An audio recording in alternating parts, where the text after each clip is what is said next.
Okay, guys, we are live. So for those listening at home, welcome to the Live from the Sword Coast podcast. My name is Kevin Madison, and I will be your friendly dungeon master this morning.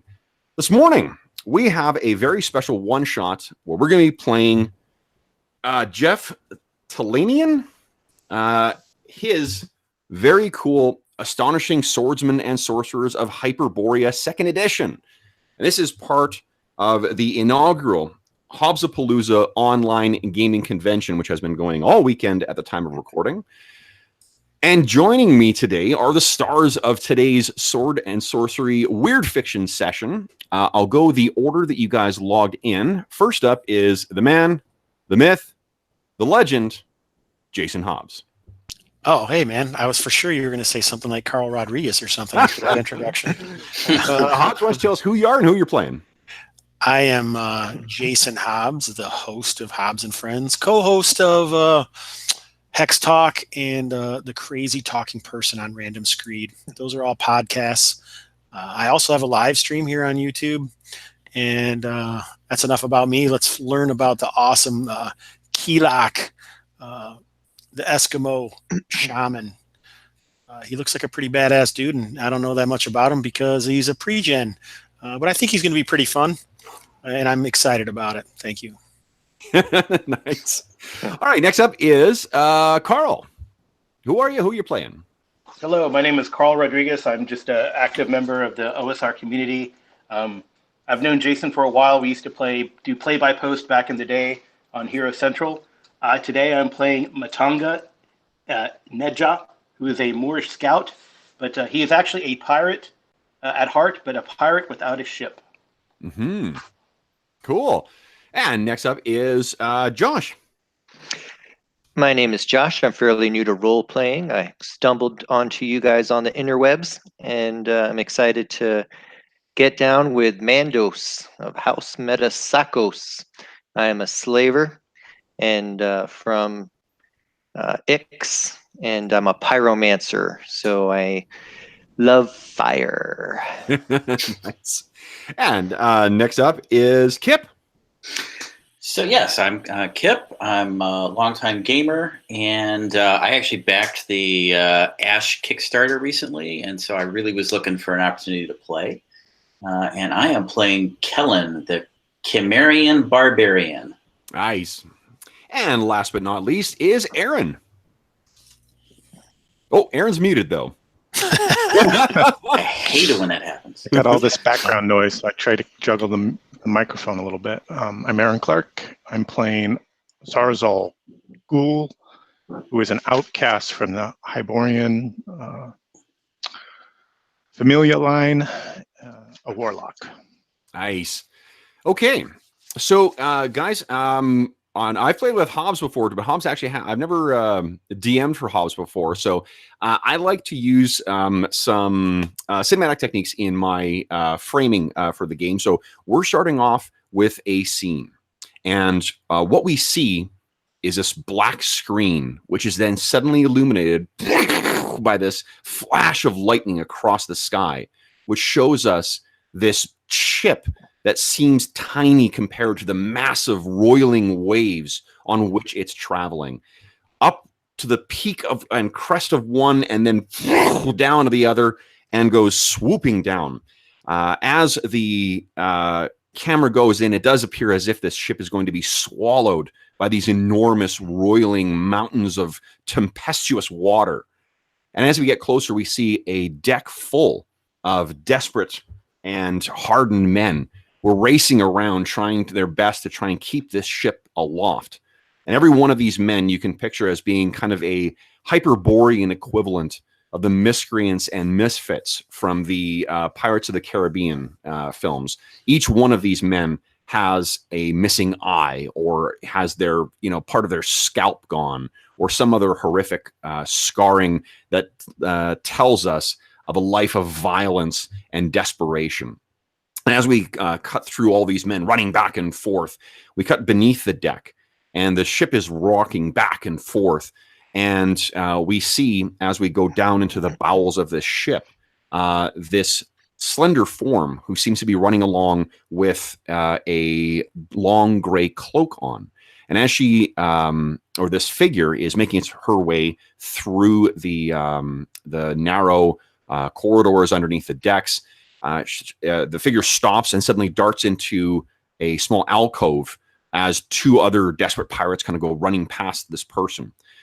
This person then pokes the head out, and the cloak that she's wearing comes back a bit, and we can see, lit by one of the small oil lanterns that hangs underneath the decks, that this is a very beautiful woman. She has dark, almost black hair, eyes almost the same color, fine, noble and strong features, and a look of determination on her face.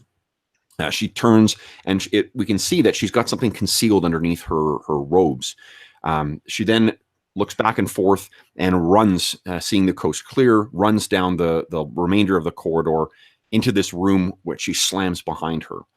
And in this room, we see there are 5 men from a variety of different cultures.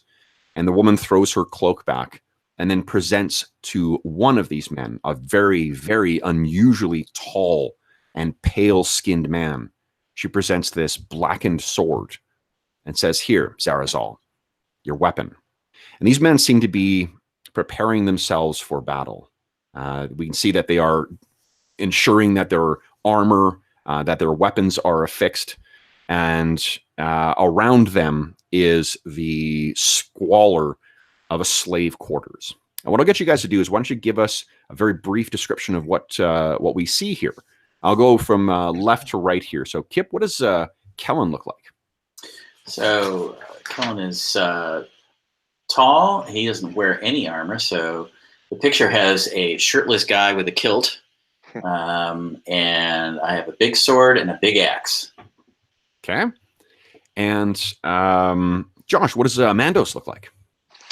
I have long, scraggly hair and a beard, and I'm tall, and you can see the salt still soaked into my hair and my weathered face from all the time I've spent on the seas. Unfortunately, usually capturing slaves, not being a slave. Yes. And Carl, what does Matanga look like? Matanga is he's got dark features. He's bald. He has sort of tattoos or stripes, white stripes across his head. He's kind of has a smile on his face, and he's rolling with the waves because he says, "Haha, I've been here before. This is nothing." He probably sees the unease with which the rest of the group is sort of responding to this. Maybe not Mandos, of course, but the others. Aaron, what about Zarazal? What does he look like? Oh, you might be muted again, too. Sorry, guys. Zarazal is pale-skinned, stands tall and proud, white hair that falls to his shoulders, the great black sword. Okay. And Hobbs, what does Kalak look like? Kalak is dark-skinned with some well-worn studded leather armor, heavy with looks like some kind of gilded accoutrement, maybe snakish or something like that. He wears a cloak with a hood on it, made out of like an oil skin, maybe whale skin or something, that actually has possibly even like a lizard face with teeth actually where the mouth would be as it surrounds his face. He isn't surprised when she comes.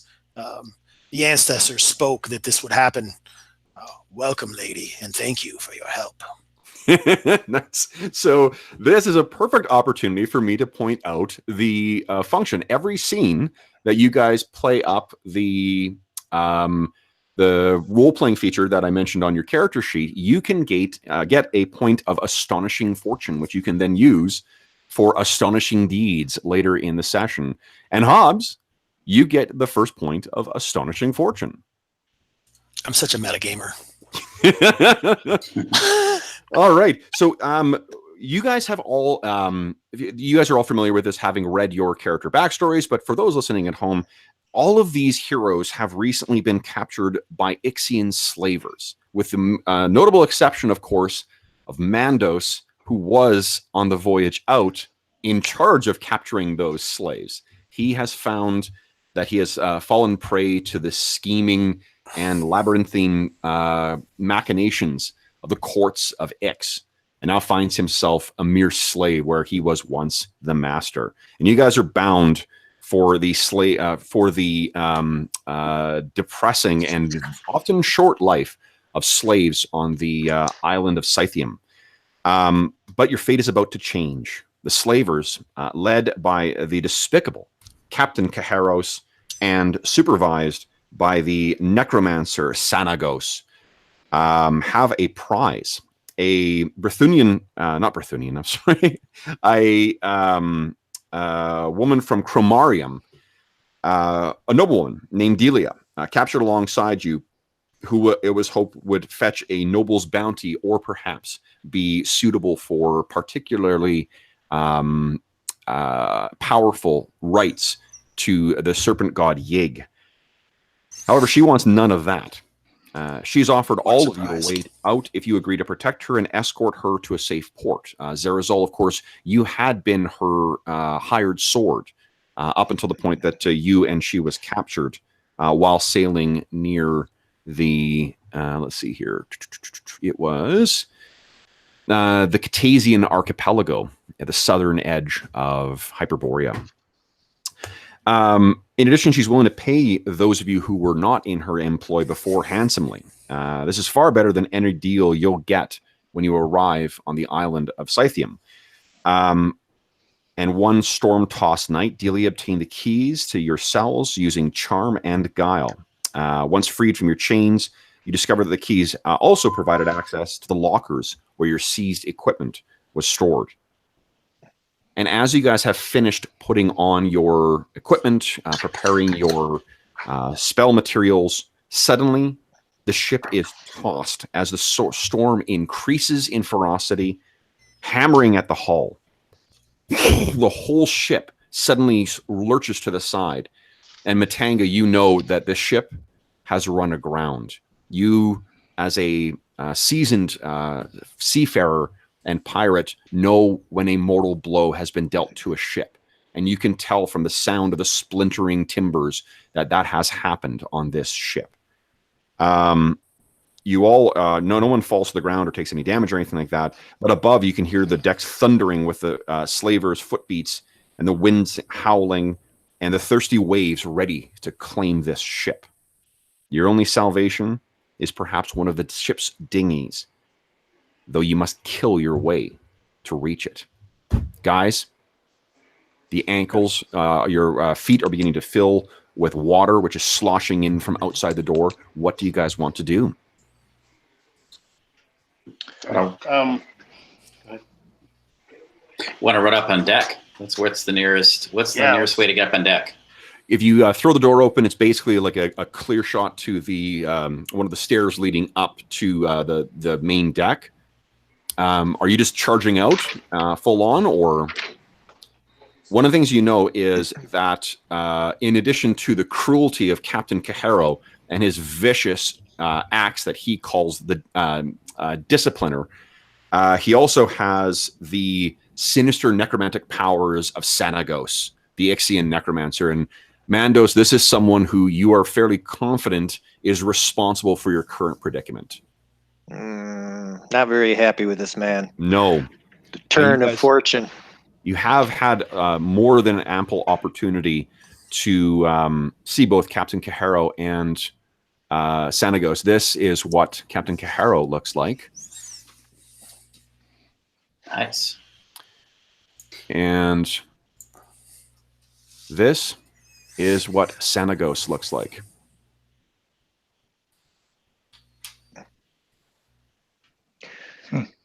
I will get revenge on him, but he is pretty scary.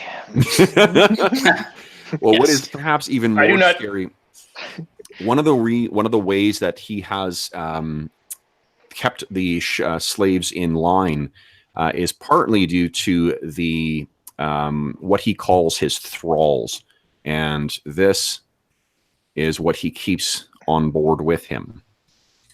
Is these hideous, twisted, necromantic soldiers or thugs that are used to keep the slaves in line, and perhaps even more terrifying, these, or at least a few of them, are fellow slaves who have passed and then he raised as his own necromantic servants. So this will not be an Okay, easy task.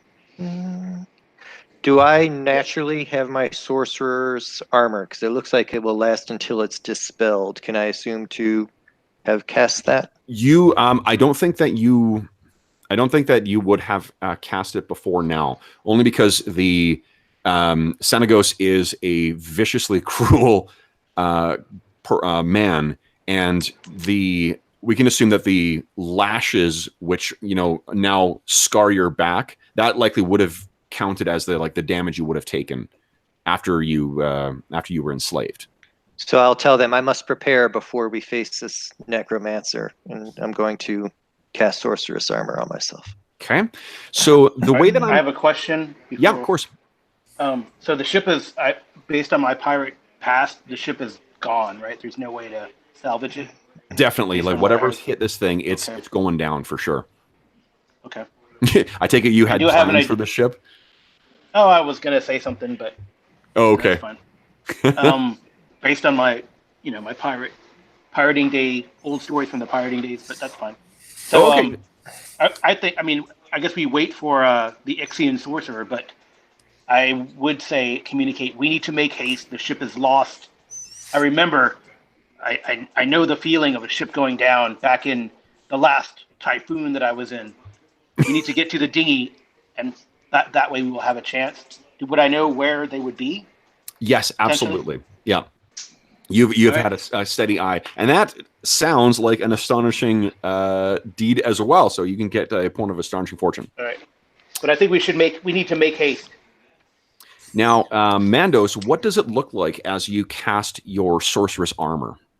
You can assume that all magic in this setting is very much like, it's very big, over the top, flashy shit. Like when someone's casting a spell, it's happening. Okay, so I'll clasp my hands together and crush my knuckles as my eyes flame. And I say, I am protected by the sorceress hands of the seducer. Her golden hands will protect me. Nice. That also gets a point of astonishing fortune.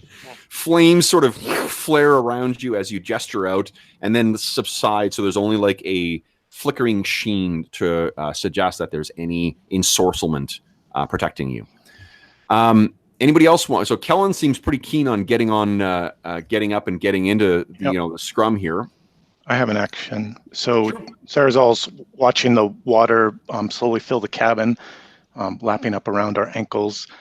I grab Delia roughly should be by the hand, but it's actually by the wrist, and I drag her out and into the hallway with me. I look left and right, trying to get a sense about what might be towards the aft of the ship, where we might find a dinghy and make our way off of this death trap. Okay. As you step into the hallway, and Kellen, I think you said you stepped out there as well, right? Yeah. Okay, so into this cramped area, Kellen is sort of getting closer to where the stairs would lead up. Mm-hmm. Zarazal, you step out. The other three heroes are behind. Both Zarazal and Kellen, you can hear like there's footsteps that are approaching very, very quickly towards your location. Probably maybe 2-3 men.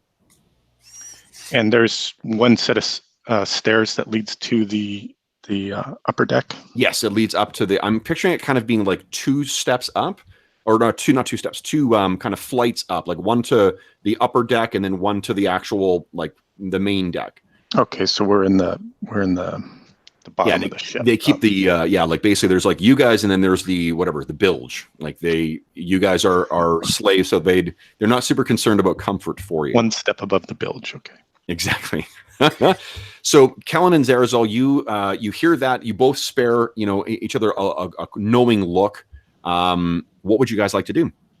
So are they in between us and the stairs? No, they seem to be coming from in the ship itself. Okay. So I'll hold them off. Everybody should get up the ladder. Okay. So you say get up the ladder. Well, it's stairs. I think that stairs. Yeah. So you're gonna hop down and try and like obstruct the way. Okay. Zarazal, what do you want to do? Yeah. So Delia and I are making our way for the upper decks to find that dinghy. You get point of astonishing fortune 2, Zarazal, for that. That was cool.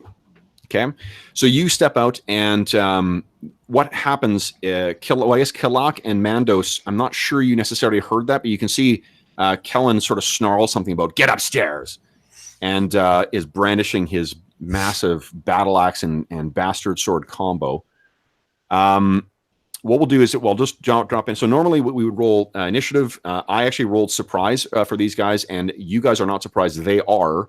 So what do you guys want to do this round? What's going to happen is they're going to come running around the corner and, be in melee range.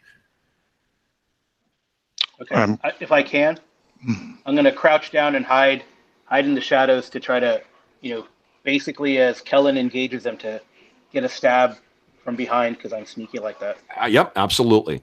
With the lighting down here in the roiling deck and whatnot, and they're surprised, you're going to automatically get a backstab if the opportunity presents. Anyone else want to do anything to set up before these guys get into melee? Zarazal, are you still headed up the deck? Absolutely. Okay. Then I'll follow the noblewoman and her big bags of money. Okay. All right. So let's we'll just do this. The two of the pirates come running around the corner. Both of them have crude cutlasses or sabers in their hands. But Kellen, they find you waiting for them. What would you like to do? So I'm going to hit him. Okay. So the way that your attacks work, you get a choice of attacking with one thing or with, let's see here. So it says once with the bastard sword and the battle axe on the first round, and then twice with the bastard sword and once on the second round. So yeah. So we're going to do first round. So yeah, there's for those listening at home, one of the way that initiative works in Astonishing Swordsmen and Sorcerers of Hyperborea is it divides the round into two different phases. You can split your actions up between the two. Just as a way of example of how you can use this, and actually, Kip, I think actually Ash better than I do probably, but the way that it works is I'm going to assume that you would have that you've surprised them. You're going to wait for your first phase for them to make a movement, so they move into melee range, and then on the second range, that's when you'll make your full attacks. Okay. So on this first round, then I think you get to make an attack with both your bastard sword and your battle axe. Yeah. Now, your bastard sword is enchanted. It is something that has some kind of sorceress history behind it. You can, at will, cause it to basically flare with flames. Now, would you have done that beforehand? No, I wouldn't have done that. You don't want to be walking around with a big flaming sword in a wooden ship. No, I don't think that's I'm not sure that's a good plan. So would have made for a much shorter session. Yes, it would. And they died. Well, it is raining, right? Okay, so that doesn't affect the magical bonus. It just means that you're not doing 1d6 extra damage with it. So go ahead and so to calculate the attack, let's see here. Yeah, so it's Facos. So it's okay. Yeah, I got it. AC is a 7, so you need a 7 or higher to hit them. All right. So first attack, I'm going to do. Ooh, that definitely hits. All righty, and that is. Hold on, I got it. 1d8 plus 1.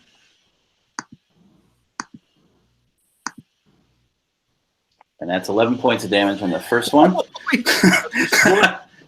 So one of the guys comes around the corner, and you basically pin this guy through with the sword, and lift him up and toss him to the side, and then follow through with your battle axe, and let's see if that hits. All right, so that is. It says it's -1 to hit on the first round. Yeah, so that'll just be 1d6 or 1d20 -1. And a tip for those new to Roll20 as well, you'll see on the left side there's a little thing that looks like I drop it. Oh, no! I drop it. Okay, so I think what happens is you're so fucking pumped up from this, you swing at the other one, you misjudge how wet your hand was, and it goes flying away out, down the hallway, and you call out to Krimmer, to the Chimerian god. Okay, so that was Kellen's action. Anybody else want to? Oh, before I go on, so one of the things you can do in Roll20, if you go to that on the left side of the screen, there's that little dice roller. Yeah. if you go down to the advanced dice roller, it will show you your rolling history. So if you want to quickly like keep rolling the same things with the same modifiers, that'll make it a faster way for you to do that. Yep. Make sense? You can also click in the chat box and just up arrow. Yeah. And it'll show you what you've done in the past as well.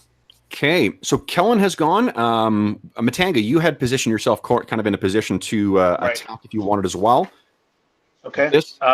So I have 2 weapons. I just need, but I don't understand class 1, class 2. The designation. Sure. So I can backstab with class 1 or class 2. Are both my weapons? Yes, all of your weapons are class 1, class 2. What the class weapon thing is a mechanic that sort of judges the size of the weapon, and it's used for thief or rogue type stuff for backstabbing and whatnot, and it also is used for modeling kind of like the length of weapons. So if someone's using a much larger weapon like a spear or a halberd or something, and you go charging them with a dagger, even though you might have initiative, they get to attack first. Okay. Well, I'm going to, since I just got that point, I'm just going to use that point to get an automatic hit. Nice. Okay, yeah. So you leap out, and what does it look like as you fell this one very surprised pirate? All right. So I just kind of aim low and stab up into his gut and try to rip out with the falcata. Oh, nice. The quick thorn falcata. So I'll just roll damage, I guess. Yeah, please. And it's you give me the 3d6. Yes. Yep. Oh, it's 3d6 plus 3. 3. Got it. All right. Oh, Jesus. So yeah. So does that spill his bowels on the deck? So and you're even able to like you cup your hand over his mouth as you do so too, and you just shake your head like no, as the light leaves his eyes, and he drops to the ground, his entrails mixing with the ever rising tide. Zerazal, you spare a quick look back at this, and then you start drag Delia up. Delia seems completely unfazed by this. You would guess that she is from Chromarium, which is sort of the largest, most cosmopolitan city in Hyperborea. She definitely has the look of someone who has Amazonian blood in her. And this steel in her eyes as she looks at these fallen pirates makes you think that it's not just her physical features that take after that fearsome race of women. Okay, so Zerazal seems to be taking the lead here. Are you taking any care to sort of hide yourself, or are you more intent on getting to the deck? I'm more intent on making an escape. Okay, so you start making your way up, and so you're up first. Mandos, you said you're following behind that. Killock, what are you doing? Oh, muting yourself. Son of a biscuit.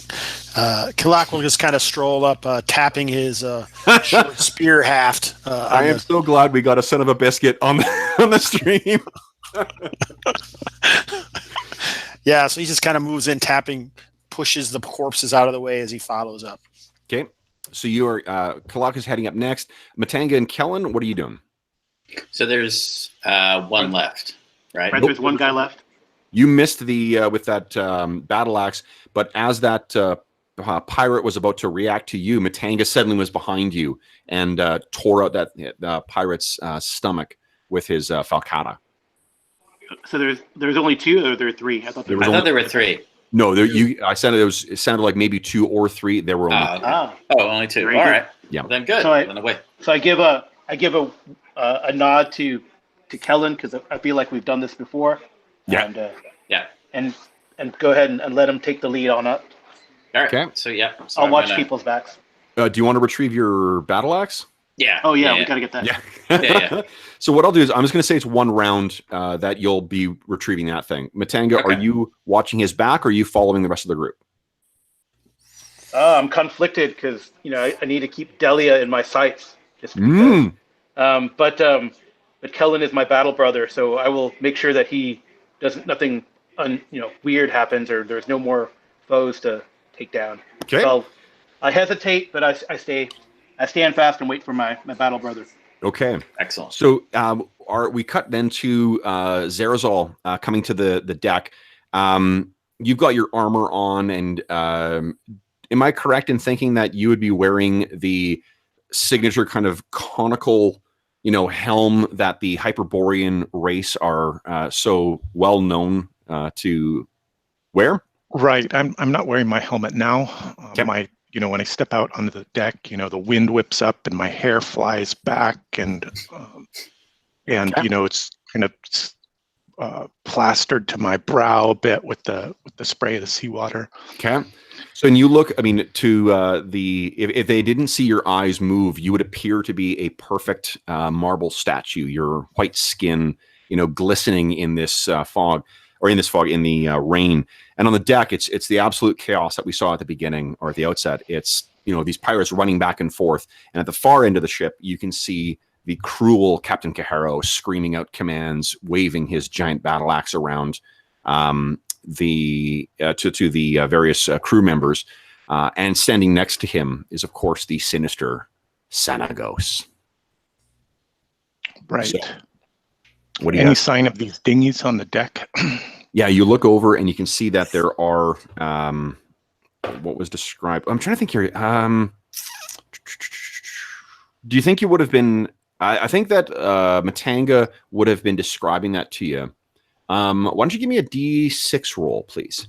For those listening at home, one of the ways that one of the cool things that Astonishing Swordsmen and Sorcerers introduces is a very simple way of resolving task resolution for things. So a 5. A 5 is, unfortunately, I think you're looking around and you're trying to follow what Matanga had described to you, and you can't see it. And at that point, you hear kind of, "Hey, they're up!" And it appears that some of the pirates have noticed you standing. You're like a 7-foot tall, pale white man wearing black armor. So it's probably fairly conspicuous. So let's do this, guys. I think Mandos, you've come up sort of right behind him, and Kilak, you are right behind them as well. Let's roll initiative. So Aaron, you are currently in charge of initiative. Give me a D6 roll, please. I rolled a 1, so I believe unless you roll a 1. We're up 2. All right. So you guys are up first. So let's, Bush League DM, I should have asked whether you guys were going to get you to declare your actions first. So we're going into initiative here. Kellen and Matanga, you guys are going to be gone for 1 round, and then you guys will come charging in. But Zarazol, Kilak, and Mandos, what are you guys going to do this round? You can picture there's probably about 6 or so pirates that are within about 30 feet of you guys that can easily, move into melee this round. And then there's in total probably about 20 pirates up and down this the deck, and then at the far end is Xanagos, and you know that from past experience he has his minions lurking with him as well. Kahero is way back there as well. And we have to get past them to get to the dinghy. The dinghies are probably on the side of the ship, actually. You don't need to necessarily engage them. You just need to fear them. Xanagos is a phenomenally powerful... As much as you hate him, you do have to begrudgingly admit that his sorceress abilities exceed your own. Take us to those damned little boats, Mandos. Quit this sinking wreck immediately. Why are you standing there, man? I will shout, "Xanagos, you have wronged me." I tell the rest of the crew, I will clear away. And I'm going to cast a spell called Flaming Sphere, which is a 6-foot ball of fire. Okay, so Mandos is going to cast a spell. Zarazol, what are you doing? We're breaking from the hatches that lead below. We're looking around for those boats. Okay. I'll kill anybody that gets in my way. Okay. And Kilak, what are you doing? Kilak will also cast a spell. Okay. So then dropping into the initiative, we've got 2 phases. First, you guys can choose to cast your spells on the first phase. You can choose to move in the first phase and then cast in the second. You can attack in melee in the first phase and then move in the second, or you can do any combo of those. We're in the first phase now. First off, melee. Anybody going to melee or move and melee? Yeah, I would. Not a chance. Ball of flame is going to be coming down here. Okay. Zarazol? I'm just moving, so we go through melee, missile, And then movement's the final thing. Yeah. Okay. So then the on their turn, the 6 pirates are going to come charging in because we go through each of the phases individually. And I'm going to say, I'm just going to roll randomly to see who they attack because as much as I can see, they would, both Kellogg and Mandos are clearly starting to cast spells. There is a giant, scary Hyperborean in front of them. So we got 1, 2, 3. So Kellogg has got 1, 2 on Zarazal. So 2 on Kellogg, 3, 4 on Zarazal. All right. So these vicious men come charging forward, Zarazal. Your AC is a 4. Do you have your shield out? No, you got your hand on. I've got my hand on Delia. Okay. And holding my sword. Doesn't look like there's any chance to get my shield up. Okay, so I just rolled a nat 1 for one of them. Do you want to give me a cool description of how you knock the guy overboard? Sure. So I just step to the left and he goes bowling by. Okay. So 4 of these guys come racing in, but you're, with a swooping arc of your vicious Hyperborean sword, you're keeping most of them at bay. And one steps in and you allow him to get the full momentum. You do a half step to the side, he staggers, and then, Wilhelm scream style right over the side of the boat. There are 2 approaching you, Kellogg. That's a mistake. I would agree. See here. Sorry, your AC is a 6. Oh, fuck. One of them manages to connect with its cutlass. So you take 4 points of damage. And give me a sec here, guys. I actually have something for you, which I should have taken out on the other thing. I've got your character tokens. You can just track it'll update your character sheets accordingly. Here we go, guys. Boom. There's everybody. So, Kellogg takes 4 points of damage. Can you guys all see the health bars as well? Everyone except for Kellen. Everyone except for Kellen. Oh, okay. Let me sure I got that set. See. Oh, can you see him now?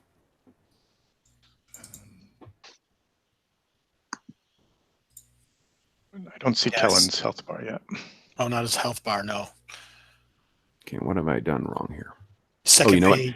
Oh, hold on. I know what it is. I said the wrong. There we go. See it? Yeah, I see it. I don't know if we have to be able to edit the bar. Oh, no, never mind. There it is. I see it. Sorry. Yeah, you know what? I set the wrong bar. The arm bar. The arm bar. Okay, here we go. All right, so I'm just going to use my fortune to sidestep that. Okay. So give me a cool description of how that happens. Is it going to be our turn after this? Next week is missile, if there's anyone shooting at you, and then there is magic. All right, so basically he has a spear in one hand and he has it looks like some kind of weird piece of wood, driftwood in his other hand, but it has rattles on it like a shamanic small tom-tom boats that when he spins it makes a small drumming sound. And so when the guy comes in, he just easily sidesteps and blocks the thing, and then he gets ready to point this other thing down towards Sanagos. Okay. So that's awesome. All right. So then that's exactly what happens. It seems like he's going to hit you, but the ancestors are clearly in your favor. Okay. So we missile. There's no missile attacks, guys. Magic. Who wants to go first? I will. Okay. All right. So since he did that with his hands, you guys can see the water that was raining on him doesn't quite seem to touch him any longer. And some spirits with just kind of their face and streaming hair kind of spin around him and go down his arms and fly towards Sanagos in like a spirit with its arms outstretched, like he's ready to strangle him. Ooh, nice. Okay. Let me make a save for Sanagos. So he gets, because he is a sorcerer, he does have +2 to his save. Ooh. 14. Nice. Well, 12. So in spite of his impressive the powers, you managed to wait. What's the range on? 30 feet. Oh yeah, no, sorry. He's at the far end of the deck, so he's for sure out of range of that. Oh, well, see, I would know that because you didn't really tell me that. Well, I told you the pirates were about 30 feet away, and then they were beyond that. So I think you can that's infer that. But did you want to change to a different spell? I'll I'll let you think about that, and we'll go to Mandos. I was gonna say I can just strangle one of these pirates attacking me then. Oh yeah, so he is. You basically can see the shadowy form of the spirits just annihilate this thing's throat, and one of the pirates is sort of like carried up into the air and then dropped into the sea. Nice. I'll take it. Mandos, what are you doing? Okay, I'm going to cast a flaming sphere. Yeah. So I will clap my hands together and then shoot them out, and a big flaming sphere ball will appear. It'll like throw off some green hellfire, and it will hiss in the water in the rain, and it'll start rolling forward. Awesome. Okay, let's see here. Rotating at a rate of 10. Yeah, so the deck is being set, in spite of the pounding rain, is being set ablaze by this hellishly green orb of fire. And why don't you give me just roll 2d4 damage? I'll make some saves for these guys. Yeah, Hobbs, your spell would have been interrupted. That's what I thought. That's why I did it. Thank you. Whoa, Jesus. So it as it sort of passes over 3 of these pirates, there's just this charred skeleton that remains, and it drops down. And your eyes, I'm guessing, are just ablaze with the same energy. And over the pounding of the rain, you guys can all hear the sinister laughter of that Ixian pyromancer. Okay, so that's the end of the round, guys. It does appear that you have maybe got some attention from the other end of the deck. And let's roll initiative again. Aaron, until you're fired, you're still up. All right. I got a 3. I got a 5. Hey, hot damn. So who's doing what this round? So Matanga and Kellen, you will be on deck at this point. And Cool. Matanga, Okay. this will sink in about 20 seconds. So about 2 rounds. and last round I didn't have a chance to move away from this melee that ensued with the Sorry, pirates. Aaron. Yeah, you did. Yeah, you could have moved over to the side. Why don't you give me another D6 roll? You're trying to look for that the dinghy, right? Boats, yeah. Oh shit! You know what? So a 6 is the worst you can get. 6 or is low bad. is yeah, Okay. 6 is bad. Oh. Well, basically, I think what happened is that you saw that some of the pirates were going for Delia, so your focus was solely on that. Did you want to make I try to make a move away, get drawn into this melee and protecting Delia. Sure. So you got her. She's now behind you, and you've got your sword out, so they're not going to be able to do that again. Okay. So then for this round, guys, who wants to do what? Kellen and So Matanga. Mandos is gonna Matanga is gonna look for the dinghy and try to get it ready to go overboard. Yeah, you That's know gonna be his exactly where it is. focus. So you that will be an automatic success for you. Okay, but so I guess that's movement, right? So That'd be moving. I Yeah. don't- End of the round. Anybody else? What do you guys want to do? So I want to cover everybody's retreat. Okay. So I want to put myself in between like any of the guys that are still upright and the boat and where everybody is. Sure. So what I'll say is, we'll just say that's a ready action. So like as soon as they get within melee range, you can trigger an attack. Okay. Cool. Mandos, Zarazol, and Kelak. I'm going to continue to direct the flaming sphere to just try to keep them, keep our path clear to the dinghy. Sure. Okay. Zarazol. So, I'm going to go sword and shield with Delia behind me and following Matanga. I think it's Matanga, right? As Matang as they in the dinghy. Matanga. Okay. And Kelak. Oh, you're muted. Son of a... I'm not saying it twice. Not that first. I'll just cover the others and any melee that's necessary I will engage with. Okay. So at the then you guys will be going first. So first up is Melee, and that is, let's see here. Kellen's going to hold his action, you said. So there's going to be 2 of the pirates that will move within range. They're doing a charge on you, but I'll let you make an attack on them before they actually connect. Sounds good.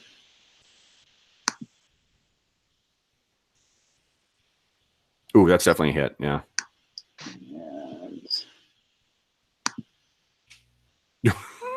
So that's 1 pirate down. Okay, and so I'm going to attack again. Okay. All right, and that is this Minus 1. I think that hits. Yeah. That hits. And let's see, I got to look at the OX is. Oh, it's the same thing. Wonderful. Makes my life easier. So, yeah. I think that the rest of them, you've suitably cowed the pirates at least. Cool. So, yeah, they are definitely keeping their distance. So do I see the green like thing, the ball on the deck that's running around in there? Oh yeah. So I'm going to say, what foul sorcery is this? Nice. So you get a point of astonishing fortune. Yes. All right, and okay. So then that was Melee. Any others? There's still 3 that are near you, Zarazal. So we're gonna make they try to get at you. It does appear that 1 connected, and you take 2 points of damage as this. So, and basically, guys, the way I'm going to be treating hit points, rather than like continually narrating the same little nicks and whatever else, I'm just going to assume that until we get to sort of like that last 10 points, you're just, it's your exhaustion and endurance and whatnot of keeping these guys defended. Because otherwise, it's just you'll end up with like a narrative version of a fucking Jigsaw Man by the end. So, all right. So what you so they do manage to get 1 hit on you that knocks your sword hard to the side there, Zarazal, but you correct the defense right away. And there is 1 still on you, Killock. Oh, Killock, you were going to make an attack, right? You said on Melee. Oh, Hobbs. sorry. I forgot my name was Kalak. Yes. Yeah, so, Hobbs, you're up first then. Go ahead and make an attack roll with your spear. They're AC 7, so you need... What's your THAC-O? I don't think it hit. Let's see here. Yeah, you need a 10 or higher. That is... No, that is not good enough. So you try and spear these guys, but the rolling of the deck and whatnot is just... it's too much, and you misjudge your stab. His attack, however, is equally clumsy and misses where he thought you would be. So then that is a melee. We're up to missile. I don't think anyone's doing any missile attacks. Magic. No one's doing any sorcery. Mando, so you're moving your sphere around, right? Yes. Yeah, go ahead. So I'm mostly trying just to keep the path clear. I'm not like rolling it towards anyone. I'll just shift it back and forth if any of them are trying to get around it, and push it forward to threaten him. And just gonna yell, "You have betrayed me, and you will all suffer. Halashner, the hunger will take you." Just keep pushing it back and forth, and then give me a D6 roll. That's how many more pirates you're gonna be able to hit this round. Okay. And then go ahead and roll damage for the 2d4. 4 pirates. Oh, 3 pirates. Whoops. 7. Yeah, so 4 more are now charred husks on the ground. Then it gets to movement, which is Zarazal and Matanga. So Matanga, I'm picturing you kind of running past, and you slap Zarazal in the back and say, "This way, this way." This way, this way. And you go racing over to where the dinghy is. Zarazal, you now see where he's trying to gesture to. And like, how did you miss that before? Well, yeah, I'm no sailor, so. Yeah. Well, I don't think we can hear each other unless we shout, right, in the rain and storms. Sure. So you guys both are making your way over towards that. And then at the end of the first phase of the movement, that's when the entire ship shifts and lurches down. So it's now the deck is on a 45-degree angle, and people are dropping and falling and screaming. I need all of you guys to make a saving throw for me, please. You can use your character sheets for this, and if you won't be able to add it, just add it in afterwards. If you have any bonuses for avoidance, please add that to your result. So this is a dex test? No, this is a saving throw. Okay. So still dex, though? Yes, you should have a bonus to avoidance. Let's see here.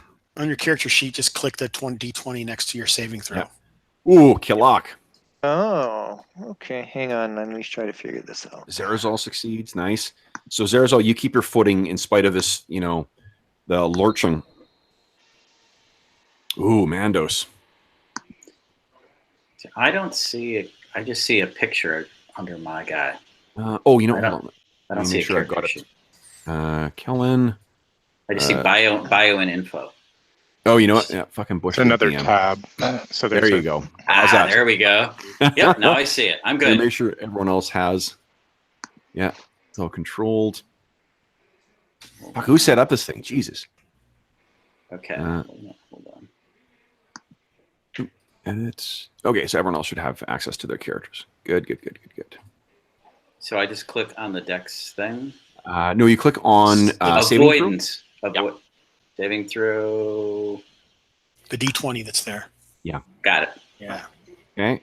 All right. So it looks like all of our martial heroes have kept their footing, but unfortunately, the sorcerers. This hits. So Hobbs Killock and Mandos, you both hit the ground pretty hard. As you hit the ground, Mandos, I think the flames emitting from your eyes sort of flitter and go out, and that massive roiling ball of fire similarly dissipates into the driving rain. Both of you hit the ground and kind of slide down the deck. Fortunately, you were far enough up that you don't go plunging off, but that is where you are headed for next round. And more unfortunate, Delia hits the ground, and Zerazol, she's just out of reach because you've been making your way towards the thing. She drops a sack of something that she was carrying and slides down the deck and calls out your name, reaching Mandos or Matanga. You see this as well, and you're like, no! And she goes hurtling over the side and plunging down into the dark and roiling water below. Oh, no. Ouch. That was Delia that just went overboard? That was Delia that just went overboard. Now this is phase 2. I said one job. So for the fortunately, about a third of the pirates have all likewise gone overboard here too. On the second phase, you guys would have movement as well, or half movement if you took an action. So Kellen, you can take a half movement. Matanga, you can take another movement.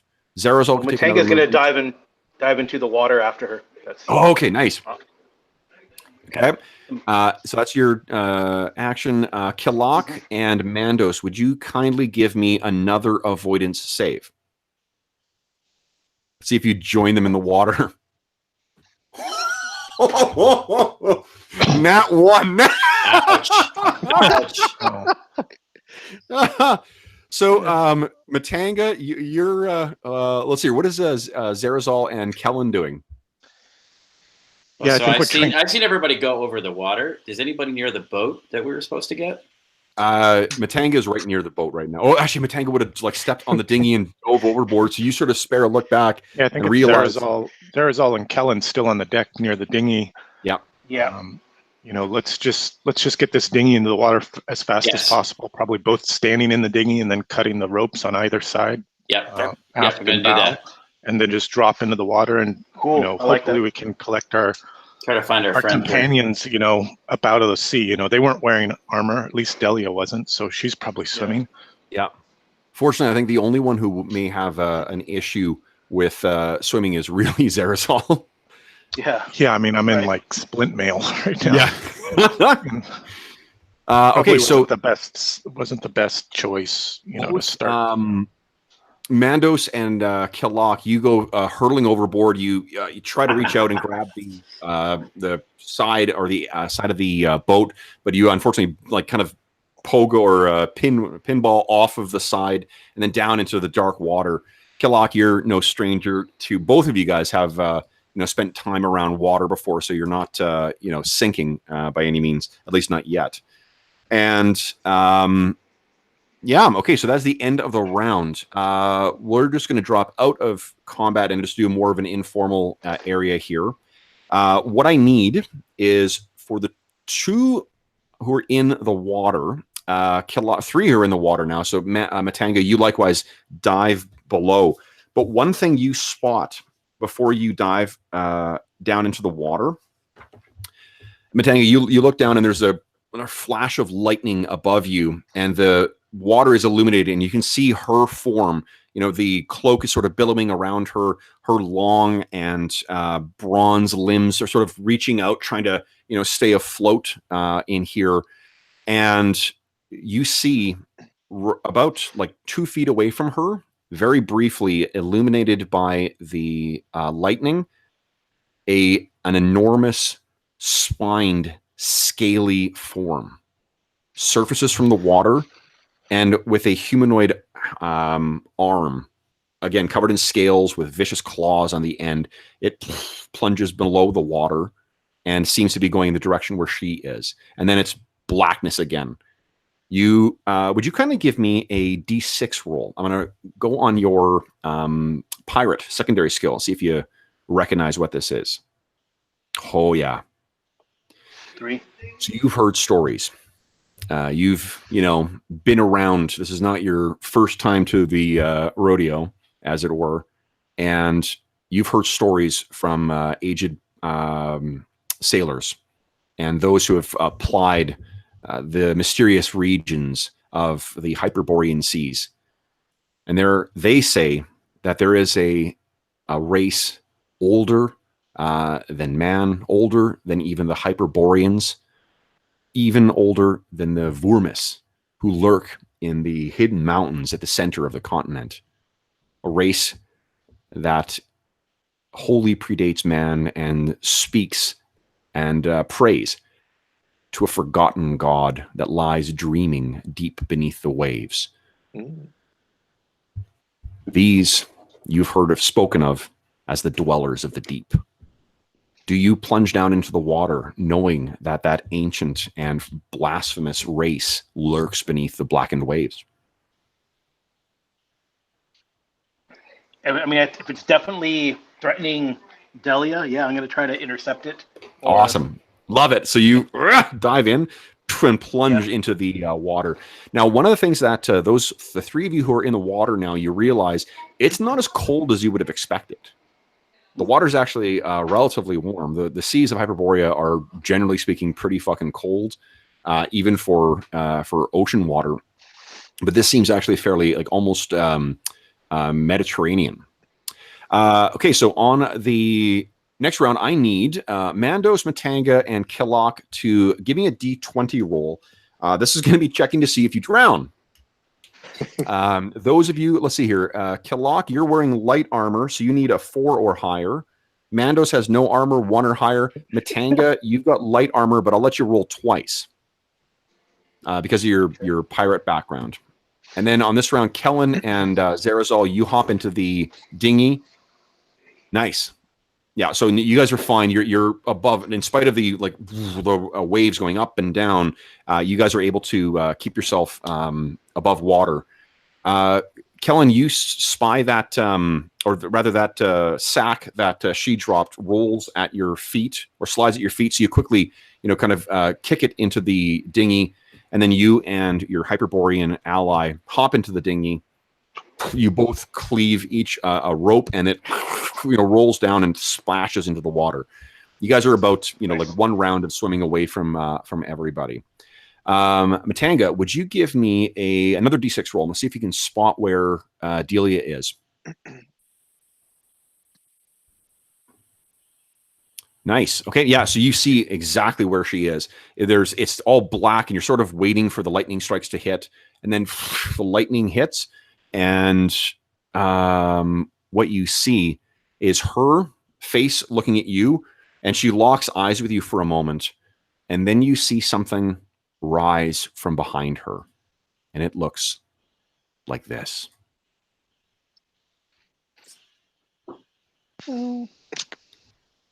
its arm Dweller. pulls in front of her, and she is pulled beneath the waves. I think that was both Zarazal and Kellen. Kellen, would you have been looking for her in the water, or would you have been keeping an eye on the ship, or what? No, I would have been looking around for her and everybody else. Okay.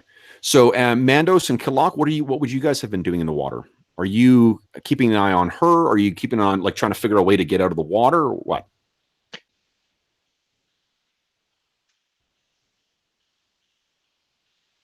I'm trying to get out of the water.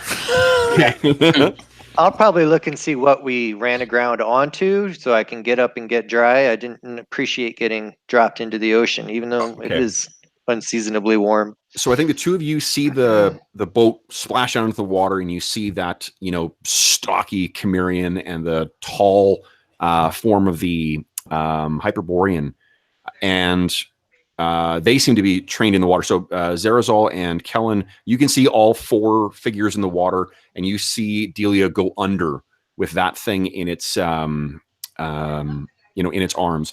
Zarazal, would you kindly give me a D6 roll as well? You're quite learned, and your race does have a fairly long memory. Sure. 3. Nice. So you know exactly what Matanga knows. You know this is an old race. Like this is something that it's a race of legend, or it's a known race. It's a known race. These things, from your perspective, all races are degenerate versions. Well, of course. This is just an accepted fact. But this is something that was even myth in the time when the Hyperboreans were young. So it's a mythic race. It's not something we know. I mean, it would be like today talking about pixies or fairies, right? Yeah, it's something that the Hyperboreans are well storied in the secrets of magic. Something that was it's certainly magic that you've known, and the sorcery you've mastered is something that predates the Hyperboreans would never admit it, but it's from an older time, from a more ancient and alien race. And this is just proof that but we purposed it for our own uses. I mean, it's also, there's something to be said for keeping those things secret. The less of which they are spoke, the less that they predominate. So there is a bit of cold, almost like racial memory of fear that this is whatever this thing is, it is unnatural and absolutely not meant for this world. Okay. Kellen, it just all looks wrong to you. Yeah, it's big and ugly, and I don't like it. Sorcery. So sorcery. Okay, so what are you guys doing then? Mando, Killock, you're easily able to make your way to the boat. Mandos, I think you're going to be able to as well. Matanga, what are you doing? You were about maybe 20 yards away from, or 20 feet away from her when she went under. How fast can I swim? Can I try to go after that thing? Yeah, I think you could probably get to where it is. You could at least get to where she was, and then see if you could spot where he is. Okay. Okay. So you go splashing over, and as you're doing that, the rain is still pounding down, the wind is still howling. The flash of lightning, you can see that there are other ships that have made it, other dinghies that have made it off of the boat, and there's also other pirates in the water. And as you're making your way along Matanga, you can see more moving like Quicksilver and attacking like the vicious sharks that you've seen prey at the after a pirate attack. These subhuman forms are pulling other pirates beneath the water. And you get to where she is. Would you give me a D6 roll again, too? See if you can spot where she is. 3. No. 3. So you're there, and there's a bit of panic as you're looking around, and you can't see where she's gone. And you can't see whether she has surfaced again, too. What do you want to do? Okay. Mandos and Killock, you get to the boat, and you guys are pulled inside. Question of Kellen. No, Kellen is from a landlocked people. So yeah, negative Ghost Rider. Okay. Are there any of these things that I can strike out at just in frustration and anger? You're looking around and you can't quite see anything, but Okay. you do feel then, you know that feeling when you're swimming and something hits up against your toe and you can't see what it is? Oh yeah, nasty. Okay. That's just, so you're sort of treading water. You feel something grab at the calf of your left leg. All right. I'm gonna strike out at that then. With what? With a stab down Kick? with quickthorn. No, stab Oh, down. okay. Okay. Now, Falcata, I think, is a Oh, it's not. It's not a slashing- short sword. Yeah, it's not a short sword. Shit. Yeah. Yeah, so it'd be Okay. fairly tricky. You can still do it. Like, who knows? You're a big bad hero. You might still hit. It's just that you do take a minus. Well, I feel 4. like that's fine. Yeah, I have that in my. I mean, that's what I have in my hand. I felt when I was going. So. When you went over, sure, yeah.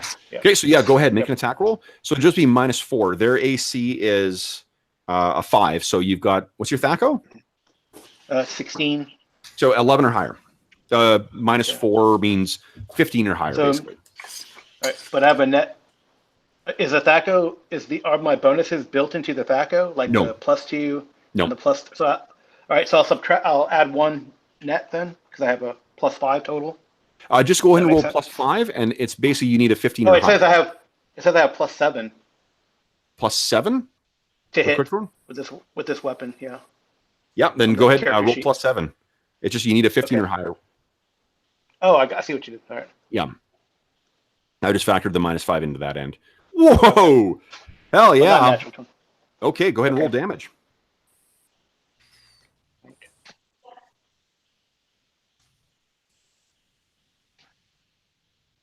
All right.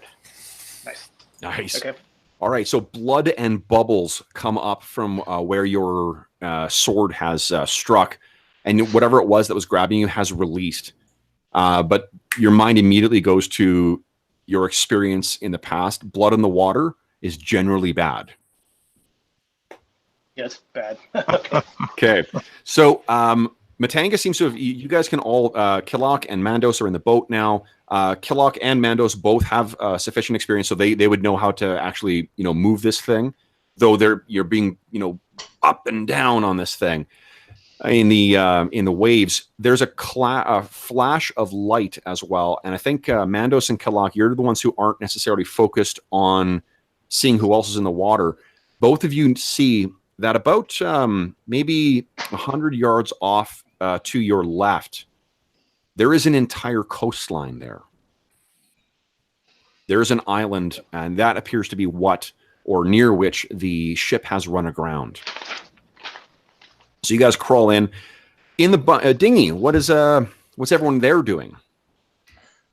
I'm going to be shouting land, land, and pointing if any of the ones in the water haven't seen it. So just make sure everyone's aware that safety lies that direction. Okay. Can we see anybody on the ship still or no? The ship seems to be slowly sinking down into the water. Can I spot Sanagos up there? Give me a D6 roll. Let's see.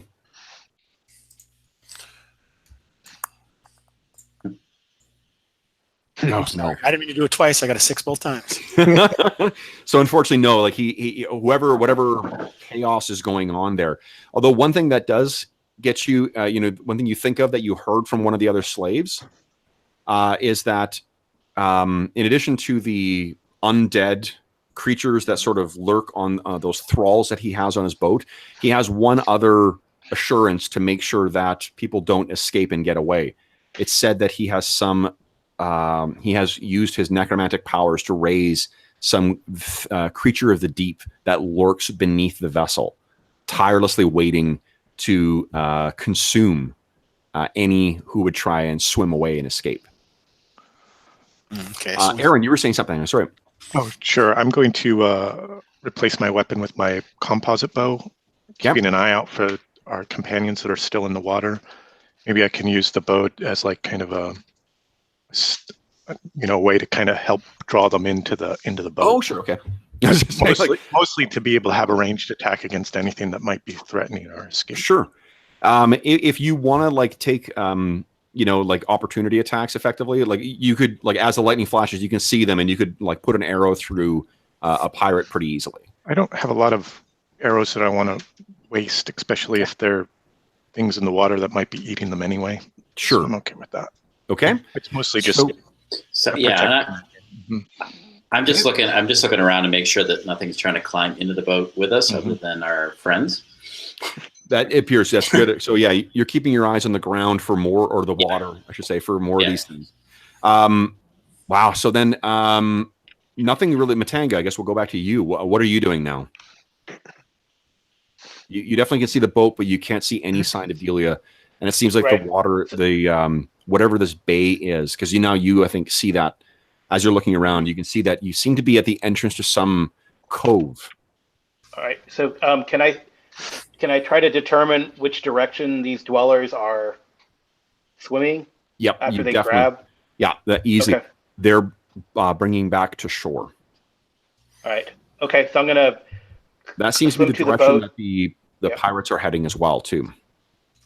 Okay, I'm gonna go back, get into the dinghy, and kind of climb. I'll swim towards the dinghy. I guess that's what I can do this round. Okay, so you go swimming over towards the dinghy. Climbing. Yeah, you're able to get there. There's room on the dinghy for 2 people to take the oars. It's going to require some muscle to get you to shore to fight this this water. So, who would like to take the each of the oars? I have a 13 strength, and I'm assuming I have some knowledge of oars and such from being from Eskimo Bay. I have a 16 strength, and I'm a pirate. Yeah, definitely. I have a 9 strength, and I've whipped a lot of people and made them row for me. Nice. That's awesome. Yes. Okay, you stand in the front then. All right. We'll try not to push you over. Yeah. Slaver. So, Zerazol, So, you see Matanga. When I do get into. Oh, go ahead. When I do get into the boat, I'm like, Delia, and I point like towards the shore. They took her, the dwellers. Okay. All right. So, Zerazol, you see, with one of those flashes of lightning hits, you see the white stripes on top of Matanga's head, and you put, hand the or put the bow out. He grabs onto it, and you're able to pull him into the vessel. Matanga, once you're in, you quickly sort of given it instructions to hop on the oars. And why don't Killock and Matanga? Why don't you give me tests of strength, please? Not the extraordinary check, just the regular test of strength. And I'm going to give you a +1 to them because you guys are both experienced seamen.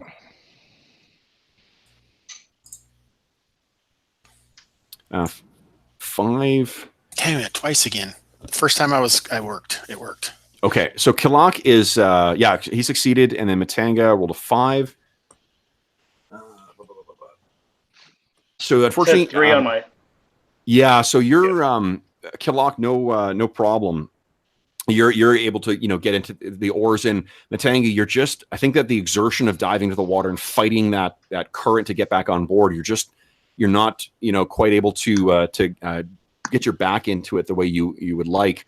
And the ship is the thing is sort of arcing a little bit to the side, and you guys can see, those of you who are standing, 3. This is about maybe 40 yards away, or 40 feet away, I should say. You see the spiny back of one of those things. 3 of them sort of crest and then go beneath the blackened waves. You know that they are chasing you. All right, so I'm going to try to, if he's not doing so well, I'm going to offer to take the oar and try to use it. So you just, I think like in that kind of comrade in arms, wordless way, you put your hands on his shoulder. Matanga, you look up, you step out of the way, and this massive Chimerian sits down. Killock and Kellen, give me another test of strength, please. Oh, dang. You put everything, so Killock, you put like everything into that last round. Kellen, you're able to get in, and you're like working like massive cords of muscle along your back. You're just getting some momentum, so you're bringing yourself away. Killock, I think maybe also you do spy those things coming towards you, and you're sort of indecisive as to whether you're going to dig in on the oars or get call on the ancestors again. Let's do one more round of it, guys. I'll shout words of encouragement.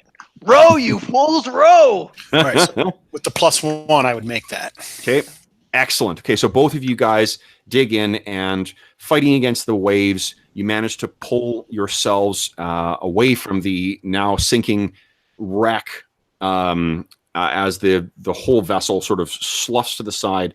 And the last you see of it is the bulk of the vessel disappearing beneath the fallen waves. Aaron, you still there, or? Yeah, I'm here. Oh, are you I'm okay? here. Okay. I just lost your camera. I'll be All right back with you. Oh, sure. Why don't we do this, guys? We've been going for an hour, about an hour and a half right now. As you guys are making your way to shore, why don't we just take a like 5-minute break, take a bio break, grab drinks, and then we will come back and see what awaits you on shore. Sounds good. Okay. Sounds good. Great.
All right.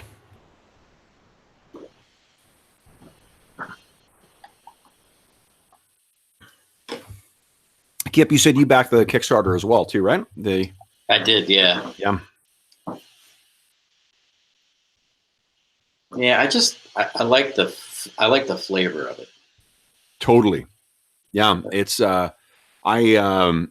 getting ready for this game was the first time I really like dug into the character creation rules and stuff like that, and I really love it. It's got a very distinctive vibe that's different from just like a Conan analog. Yeah. And I kind of love the weird tech stuff in it too, like the Atlantean technology.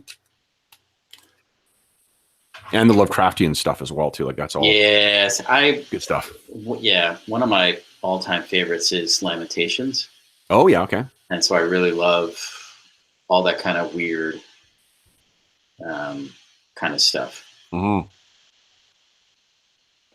Because I play a little bit of 5e with people, but it's, I don't know, sometimes it's a little cartoony. I feel that 5e has it is tougher to get a sense of peril in that game. There you go. That's what I'm. Yeah. Like Lamentations, I haven't run Lamentations yet, but it does seem So Blood in the Chocolate is my favorite module. Which I'm using to prop up my mic stand right now. I think it's brilliant. Yeah, it's super cool. I ran that for free RPG day. Oh, cool. At one of our local game stores. Yeah. And so, yeah, it was a lot of fun.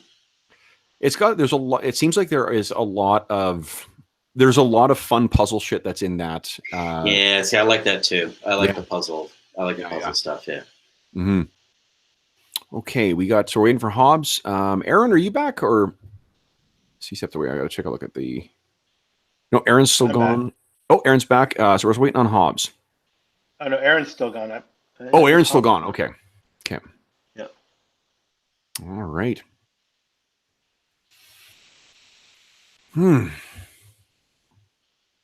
This is the first time I've run Ash, and remembering the two different phases is going to take some getting used to. Yeah, that's why I kind of like. I'm an old school BX kind of person. I like it's just like simpler. It is, yeah. Like it is simpler. I wanted to try and give it a go because I think like there are some interesting tactical decisions you can make in the course of doing that, but like any other addition of complex rules, I'm not 100% sold yet on that adding enough to justify its inclusion. Right. Yeah, that makes sense. Like I like the idea of like being able to interrupt spells and shit like that. That's fucking cool. Like I like that aspect of the OSR games. But yeah, I mean, what we'll do, just because I keep forgetting it anyway, is we'll just do it with the 4 distinct phases, and if you've got multiple attacks, you can just split it up. However, I don't really care about splitting up movement too much either. I'm not going to worry about attacks of opportunity or stuff like that because I don't see that being a huge factor today. Okay. In which case, let me see here. What can I switch to? Oh, we get to switch screens now too. Let me, no one's taking damage, so I'm not worried about that. Boom. Oh, cool. Let me grab the tokens as well too. Oh, Zarazal, you took some damage. I did, yeah. 2 points, I think. Okay. All right.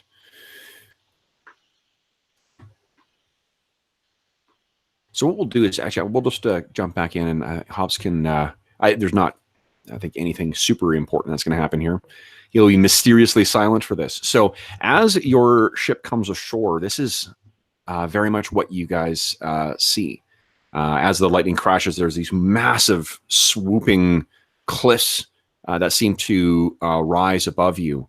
And then in each of these, there are small little valleys that seem to lead further inland as well. The cove itself is maybe about 100 yards long, and then it curves out to where those cliffs just go straight down into the water. And then it seems to sort of stagger out with these dagger-like kind of projections or whatever, or I'm not sure what you call them. It's basically rocks jutting out from the water. And you can see why that, it's almost as if this bay itself was some massive jaw that clamped around the ship. And unfortunately, to your right, from where you guys are, you can see that the pirates seem to be assembling around the sinister Captain Kahero. It looks like there's a group of about 30 or maybe close to 40. It's difficult to see. And amongst their number, you see Sanagos and Kahero. So as you guys come ashore, exhausted, hey Hubs, you spill out of the boat, and they seem to see you from about 100 yards away, but they're not quite ready to marshal to go against you guys or to try and take you on. You can see as well, staggering out from the water, there are at least one of Sanagos's massive minions, and lurking nearby as well in the trying to make its way out of the onto the shore is this massive thing. Some necrotically risen Leviathan of the deep that Sanagos has called to his aid. You would guess this is the thing that you heard about, Zarazal. The thing to ensure that even diving into the sea would not save you from Sanagos. So they're all kind of getting ready at the far end of the beach. To your left, there is there seems to be like one of those narrow ways that leads up and then into this thick jungle canopy. So I guess the choices before you are to try and escape into the jungle, to take on the pirates and Sanagos's minions, or to turn around and make your way back out to sea. So I have a question. We have to go after Delia. Right. Yeah, I have a Dweller, question. they took her. I You gotta go absolutely, after her. absolutely. I have a question, a mechanical question about how you manage invisibility. Yep. How does that work in your? Yeah. So let me take a look here. Just my thinking here, guys, is I could cast a invisibility hemisphere, and we could keep the party shrouded in invisibility while we seek out Dahlia and then make good our escape. Do we know that what sounds directions the Fantastic, doors went? Hyperborean. Yeah, escape to where?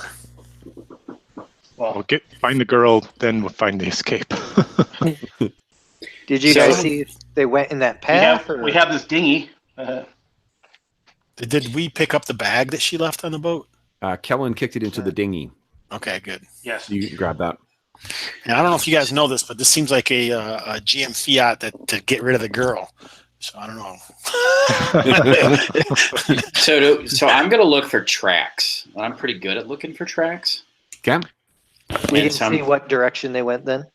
Yeah, I'm going to try to find the like the fish people. Well, all you know is that they were heading for what Carl or Matanga had said, that he saw them heading to shore. He couldn't see anything further. All right, so I'm looking for them on the shore, the fish. Sure. people. Yeah. You what is it? You got a skill check for that, don't you? I do. Yeah. Look at my sheet here. Mr. Sheet, where are you? Now, normally I would roll those myself and just tell you the outcome, but I would rather. I'm going to let you know whether you see anything or not. Okay. Oh, it's probably not on the character sheet or the GM sheet. It's on the Roll20 sheet. Yeah, I know. I'm trying to find it. Tracks 10 out of 12. So let's roll D12. All right, let's do that. I like that better. 8 out of 12 for older or less clear tracks. So let's see here. Oh, yeah. So you're looking around and there's nothing anywhere near you guys on shore. You're looking around, and if there was anything, even in spite of the weather, in spite of the Right. whatever, you would see the tracks if they were here. There doesn't appear to be any. Well, I don't think we should be anywhere around, and I don't like undead things. I would let's go into the jungle. Yeah, Well, let's Ditch these people. I like the Hyperborean suggestion. Make Okay. us disappear. Zarazol? I'm not a big fan of that. So apparently, there's a foul beast. that dog was put in its place. Okay, so yeah, anyone within 10 feet becomes invisible. They have to stay within 10 feet of you, or they become visible. If you make an attack, Zarazal, or then the entire spell is negated. However, if one of the other recipients makes an attack, only that one becomes visible. So it's very much like in other versions of D&D where you're invisible until until you attack or you take some kind of action. And the only difficulty being they need to stay within the 10-foot radius of you. So I'll whip up this hemisphere of invisibility. Yeah. I'm actually, I think How I'm going to close move. is the pet? Okay, so I think- Zarazol, what does it look like as you cast your spell? Oh, dang. Yes, so it's calling in the storm, and it's sort of the rain's pelting around us, and the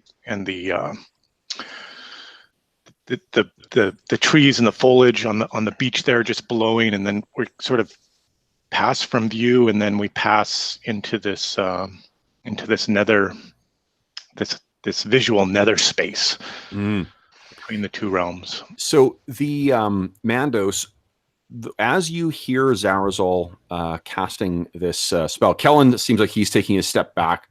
Yeah, I'm going to try to move ahead of everybody and silently. Okay. Yeah, so I right. think that probably happens. So they're not going to notice that happens. As Zarazol is casting this Mandos, you work magic. You've been around magic your entire life. I think in terms of the linguistics of this, it's as if, how like someone with like poor functioning English compares to, say, like an upper class British accent. That's what this is you realize that the syntax and the articulation that Zarazol is doing as he's saying this is, he knows from passing more about the proper function of true magic than what any of the Ixian peoples have learned. Doesn't take anything away from your power, but it's just this may have been one of the first times you've heard a Hyperborean cast their magics. So at the casting of that, none of you guys really notice anything apart from Kellen, wherein all of your allies have disappeared. So, but I knew he was going to cast the spell. Yeah, you saw the incantation. You saw him casting and they're all gone. All right. Well, then I'm going to assume that they're behind me. Okay. And I'm going to go off into the jungle, trying to get away from the foul necromancer. So as the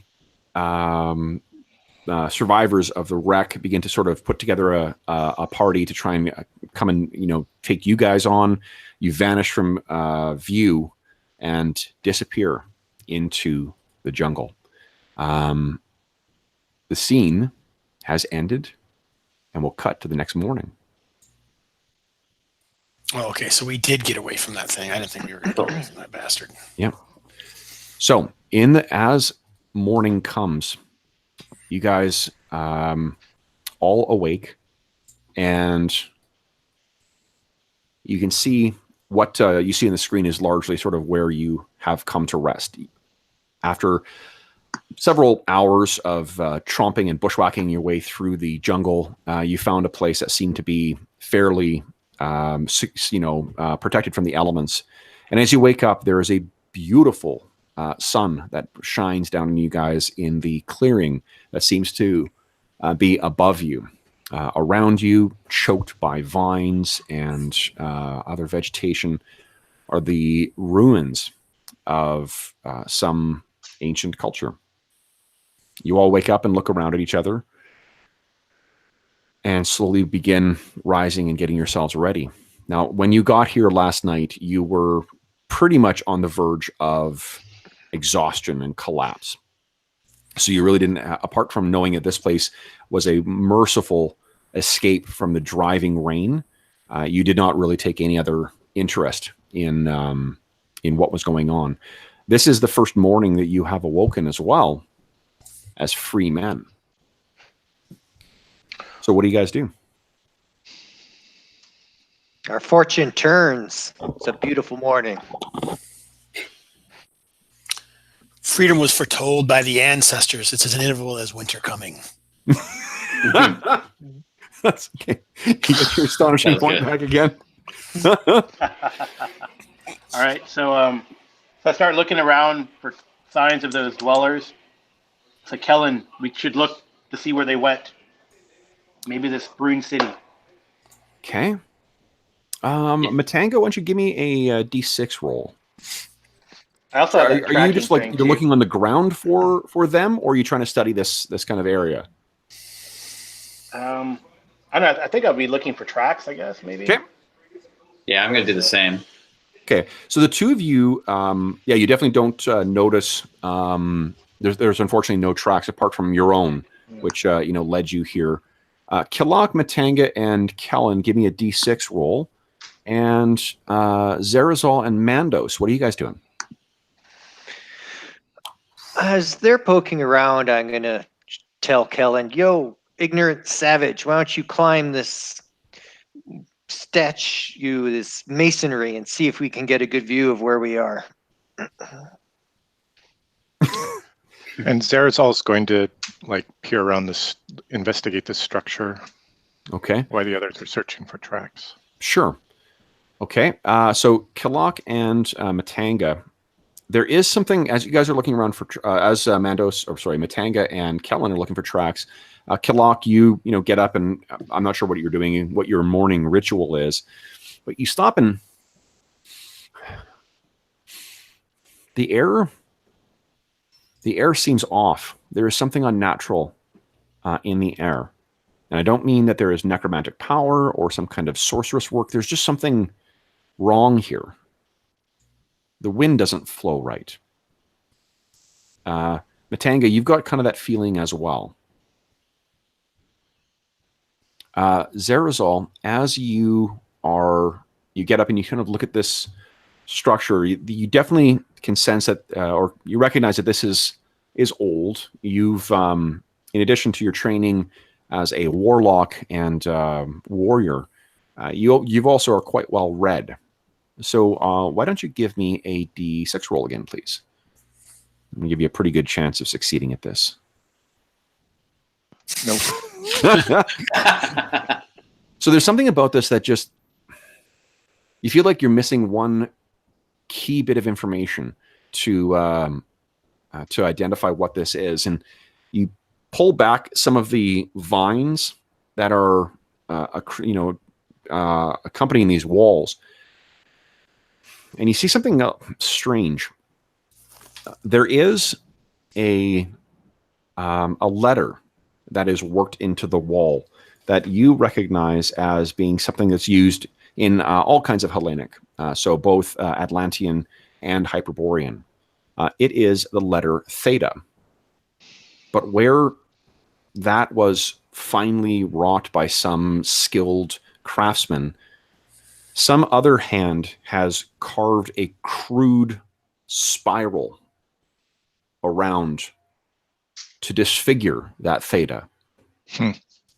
A much cruder tool and a much more savage hand that worked that thing.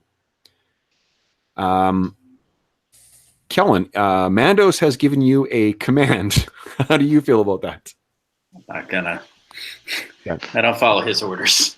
Yeah. So, Kellen, Matanga, you apart from your own tracks, you don't find that. Killock and Matanga, anything you guys want to do with that wrongness of the wind? Does anyone have any initial thoughts? I maybe have a thought, I guess. Go ahead. Go ahead, Jason. I'm going to make sure here. I may have lied. No, I have one. I definitely have one. I just don't know. Because I could contact the spirits here. Ooh, risky.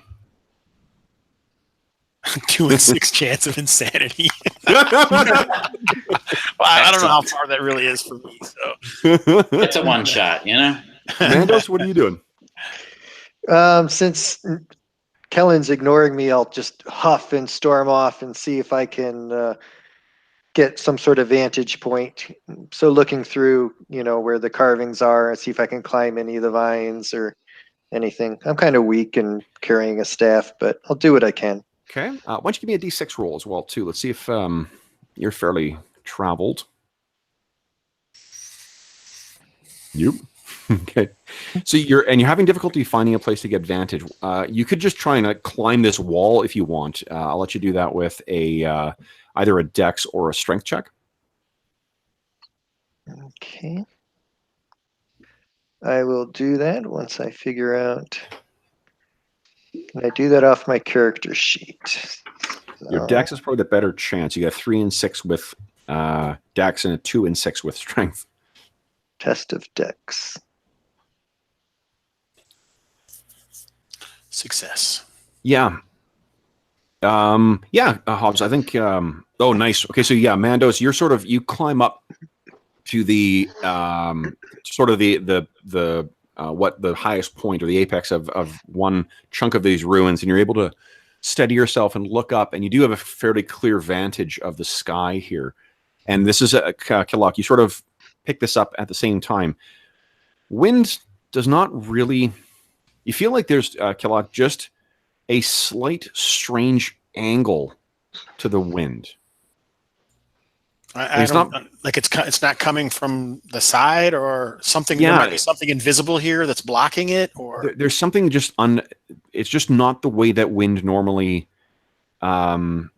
flows. In particular in Hyperborea, where the winds flow freely across us. Mandos, you may have some insight into this, because what you see above you is the sky appears to be about half full of clouds. But the clouds are all swirling in a circular kind of motion, lazily twisting their way towards the center of the mountain. So like a spiral? The island. Yeah, like as if there was a spiral drawn in the sky as all of them are gently drifting around. Well, great. I'll share this with everyone and express my disappointment in how my life has been going lately. So Killock, that makes sense. If something is shifting the winds here, that's why you feel ill at ease. Matanga, that makes sense to you as well. Yeah. So I wonder if that's where we need to go. It's right above us, isn't it? No. The center point is further the somewhere. island or whatever. Yeah. Do we feel like this might have something to do with Azathoth? I'm trying to think if you guys would know. I think you probably would, Killock, having... let's just do this. Everyone give me a D6 roll. Anybody who rolls a... Hobbs, yours will be a 5 or higher, or a 5 or less, and everyone else will be on a 3 or less. Nope. Okay, so Mandos, you know about this. Yeah. Crit. The magic users. Yeah. So what both Killock and Mandos know is that the symbol of Azathoth, who is one of the foul chthonic creatures or beings that the most degenerate and dehuman cults worship. Madness and the rhythmic pounding of drums and the loss of humanity and sanity is sort of what's associated with that cult. It's also, to call it a god is really to not recognize how old that Azathoth is. Yeah. Mandos, you know that there are certain things you just don't, certain beings in the world that you can call on, like the lords of hell and so forth, and there are things that you just do not want to draw the attention of. Azathoth would be one of the latter. Now, is that opposed to the Dweller of the Deeps, or would we naturally think they would be the cultists of this Azathoth? Well, with a nat 1 there for Killock, Killock, you're well familiar with the legends of the Dwellers of the Deep. The Dwellers of the Deeps, they worship some other god, a god who dwells in a sunken and forgotten city, who sleeps. But it's not Cthulhu, because that's who the Eskimo worship, right? It's not, sorry? It's not Cthulhu because the Eskimo, I would be familiar because the Eskimos of Eskimo Bay worship Cthulhu, right? Yeah, and I'm not sure you necessarily draw the connection between the two. Azathoth is certainly not something that they traditionally worship, that the Dwellers of the Deep are associated with. Okay, so we think that. So we're guessing this is something else, some sort of crazy people. The markings of the Hellenic language on the wall as well. If you, Zarazal, if you come out and sort of join the conversation, there's not neither the Atlanteans or the Hyperboreans, throw their lot in with Azathoth. The Atlanteans have their own gods that they worship, and the Hyperboreans, it was Tsathoggua was the squatting god that your ancestors turned to. They didn't venerate Azathoth either, so there's a bit of a disconnect there too. So what do you guys make of this? And what do you do, more importantly? Zarazal, where women have been taken? Any thoughts to where to look? Well, so we see these clouds circling over the mountain that's at the center of this island. Is that right? Yeah, it looks like the mountain. This is like many others where there's, the highest point of the island seems to be the center of it. And there does appear to be a collection of mountainous area deeper in the island, further through the underbrush. And that seems to be the point where the center point of that spiral is located. So I point off towards the mountain, and there's some foul sorcery there, or we can explore this ruin. Is there much to this ruin? There's really, what you see is sort of the most, all that remains of whatever culture still remains. Okay, so there's no gate, there's no door there, the black. No, that kind of leads into, that's the area where you guys would have taken shelter. Gotcha. Yeah, and leads nowhere down. It may have at some other point. Let's see, who might know? Zarazal, give me a D6 roll.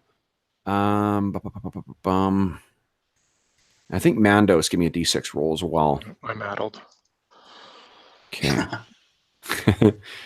Mandos. Okay, so you're looking around, and the damage that you can see here, when there's probably some point that you have traveled where you witnessed the outcome of a great heaving of the earth, and the mismatching of walls and the complete rubble that lies around you. You would guess that whatever community or structures that this was once part of, that these small little surviving portions, the rest of it was laid to ruin by some great calamity.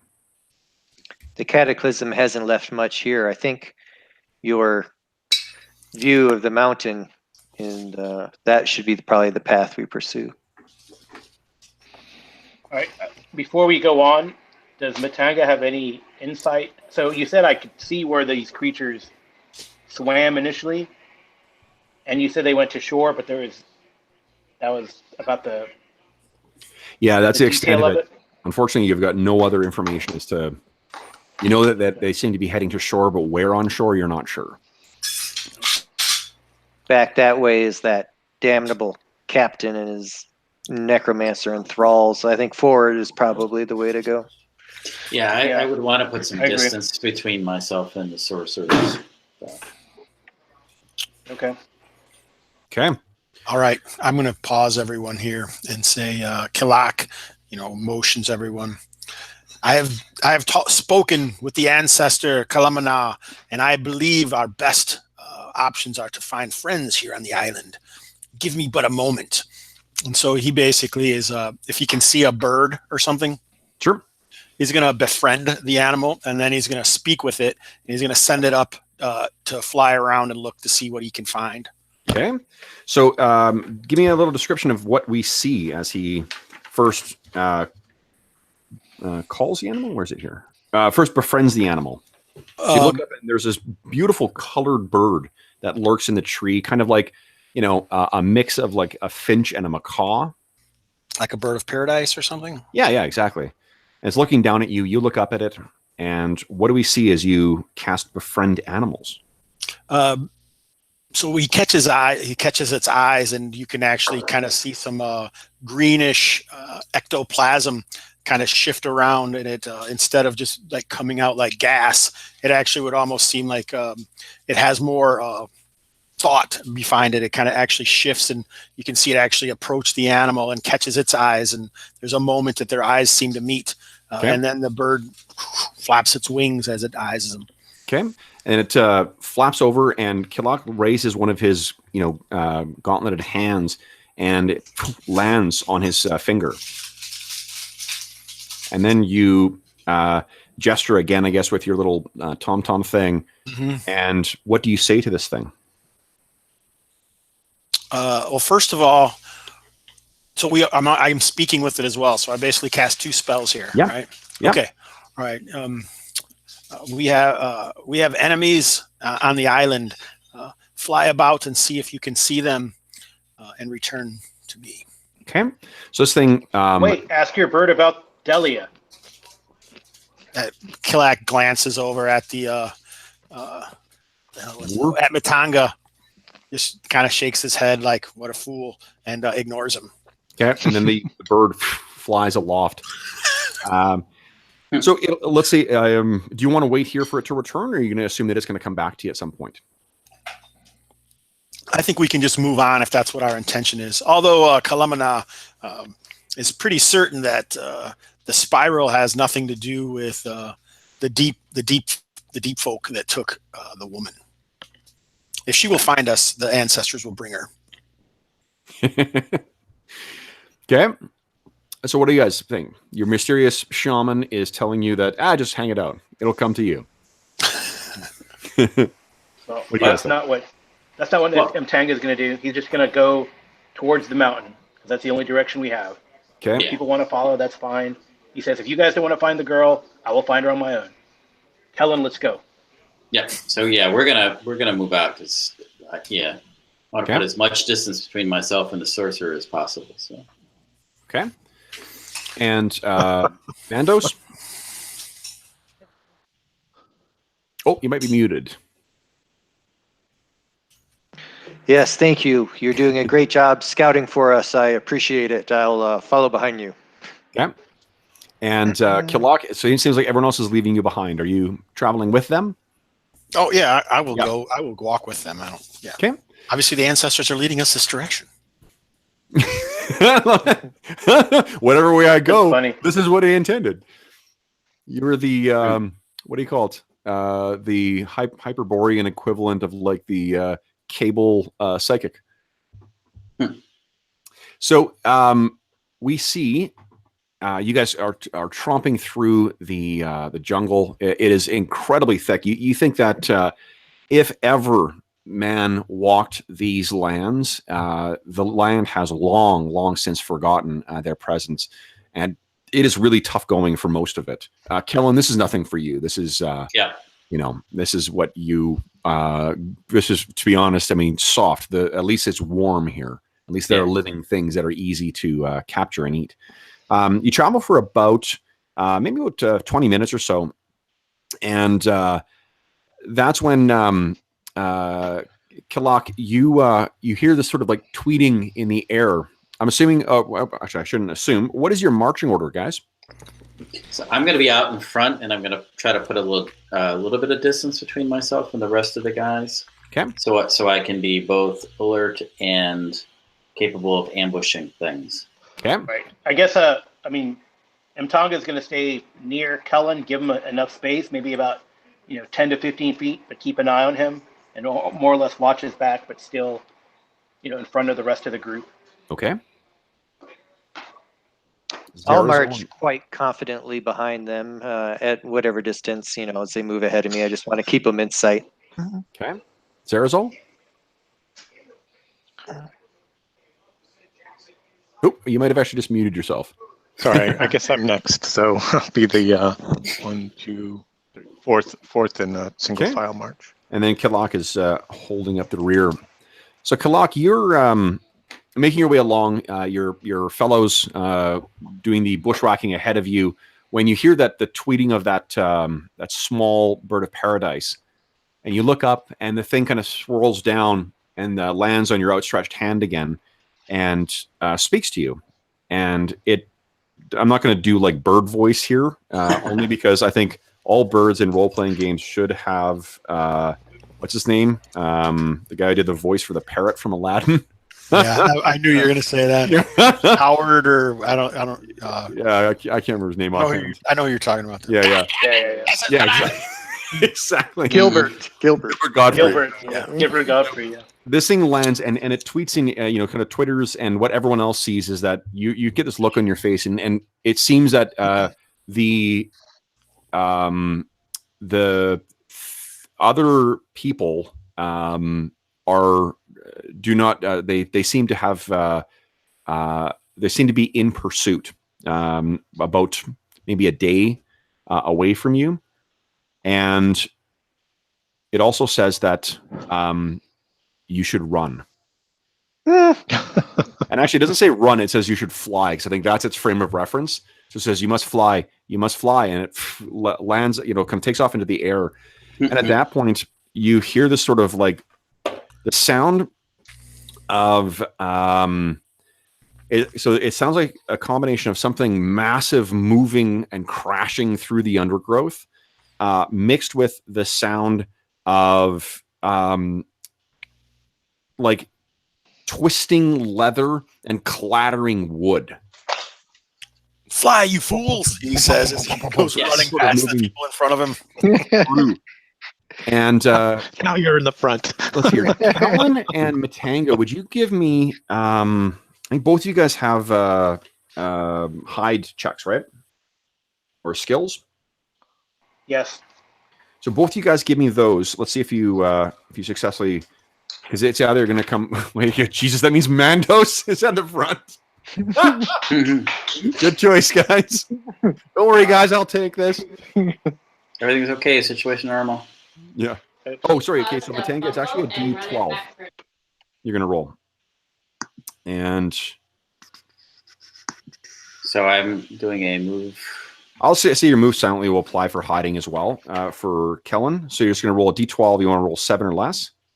Okay. And Matanga. Oh, your hide is an 8 or less. Yeah, I failed. I hit it twice. I failed. I don't know why I rolled a D20. That's weird. Oh, okay. 11. All right. So Kellen, so it looks like Matanga is first up. Kellen, how far do you think you would have been ahead of him? Like, are we talking like 30 feet or 50 feet, 100 feet? What do you think? No, I don't think I was that far. Maybe 30 feet. 30 feet, okay. And then, so 30 feet back, we get to Matanga. Matanga, you're probably about 30 feet between you and Mandos, and then Mandos and Zarazal and Kidlock are all kind of right next to each other. All right. So we're spread out. This thing will not act. I rolled for surprise for it, and you guys are fine. So it's going to just kind of stand majestic and do this dramatic entry to start this. But what happens, guys, is that sound gets louder and louder, and then this massive shadow sort of moves through that diffused sunlight, and suddenly what crashes through is towering about taller than the highest spire on the pirate ship. There is this. Damn. That is an ugly thing. It's clattering jaws. It's about as wide as what your like outstretched arms would be. So now I'll not fuck up the order again. Let's declare actions, guys. None of you guys are surprised, so you will have a full round of actions before this thing gets to go. But this thing does appear quite intent on consuming you. And yeah, Killock, you can just hear, as you're making your decision, the bird friend saying, "Fly, fly, fly." Why you fools? What do you guys want to do? I want to heck it. Yeah, on which side is it on? In front of us, like we're. Yeah, it's sort of like right.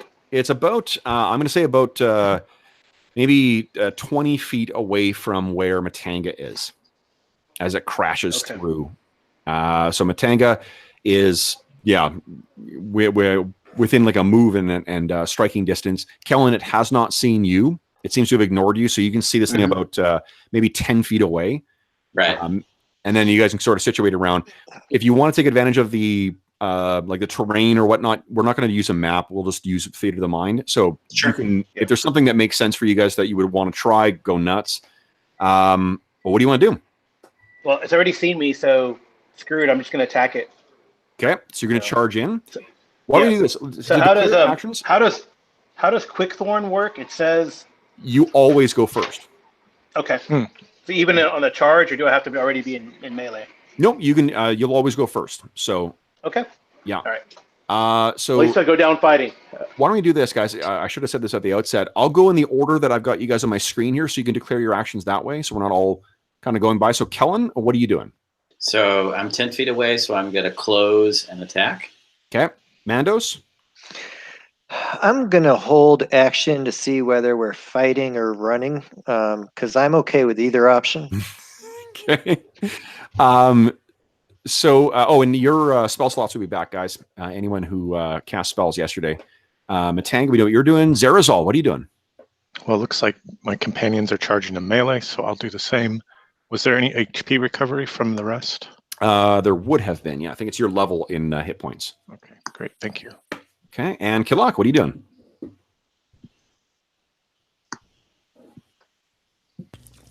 I'm going to fly. All right. So then going in, Aaron, you were in charge of initiative, so go ahead and roll D6. I got a 1, so just don't roll 1. All right. Hey! Okay, who wants to go first? So who's in melee? Well, Matanga goes first, right? So. Okay. Yeah, he always goes. Oh, yeah, of course. Quickthorn. Yeah. So Matanga, you're up first. This thing has an AC of 3. So you're... I think he hits. I think I hit. Whoa! Yeah, fuck yeah, you do. There's a. Oh, it doesn't have. There's no. Darting There's like in so extended quickly. crit or anything like this in this Yeah, game? I'll let you do a crit on this thing because it. Well, not. It's a 19. The crit system in this game is actually pretty fiddly, so I'm not going to use it for the for today's session, and it's optional actually as well. But you will, however, get to do your backstab. You acted before this thing did. Oh, okay. Nice. Yep.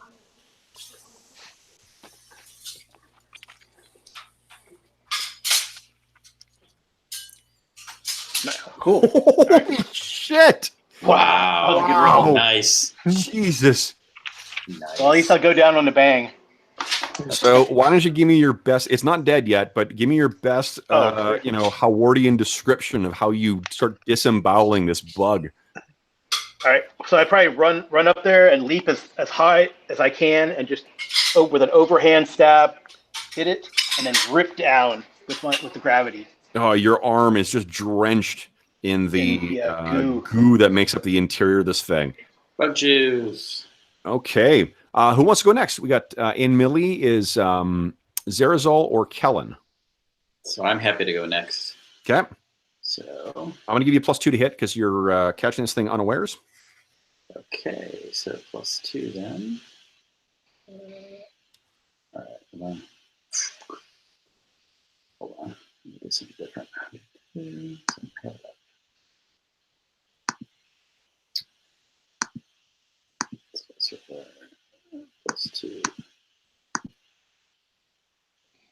Nice. Okay, so that definitely hits.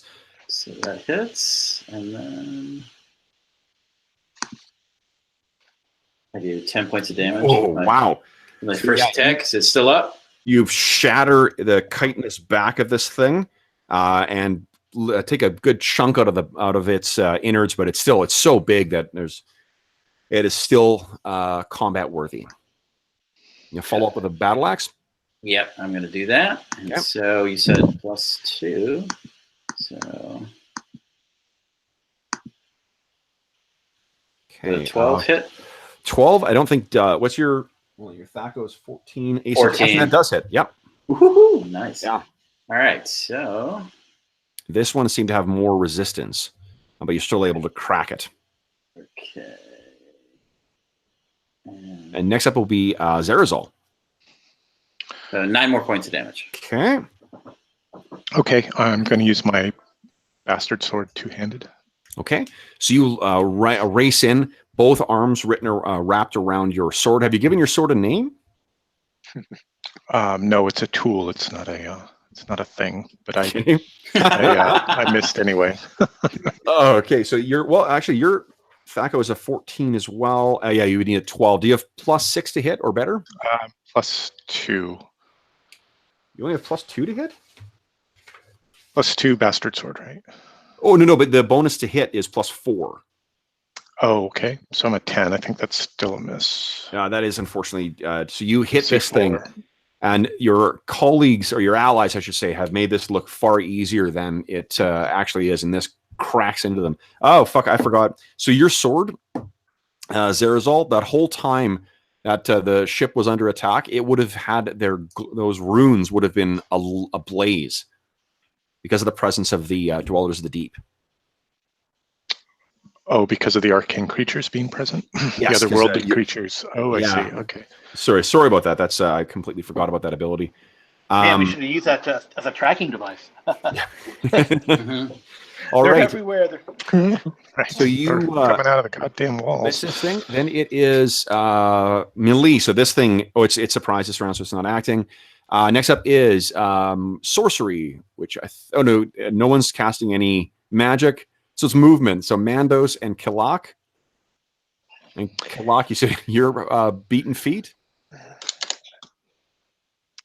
Yeah, I was just listening, and when it brushed out and you guys jumped in, I'm going to get some distance between us. Okay. So Kilak turns and runs. Mandos, what are you doing? Boy, that's a tough one. I'm more natural on the deck of a ship in the wide ocean. I don't like to stick jungle, but I'll use it to my advantage to hide close by and see how well they're doing. Okay. And if it seems like the tide is turned, I'll run for it and hit it with my staff.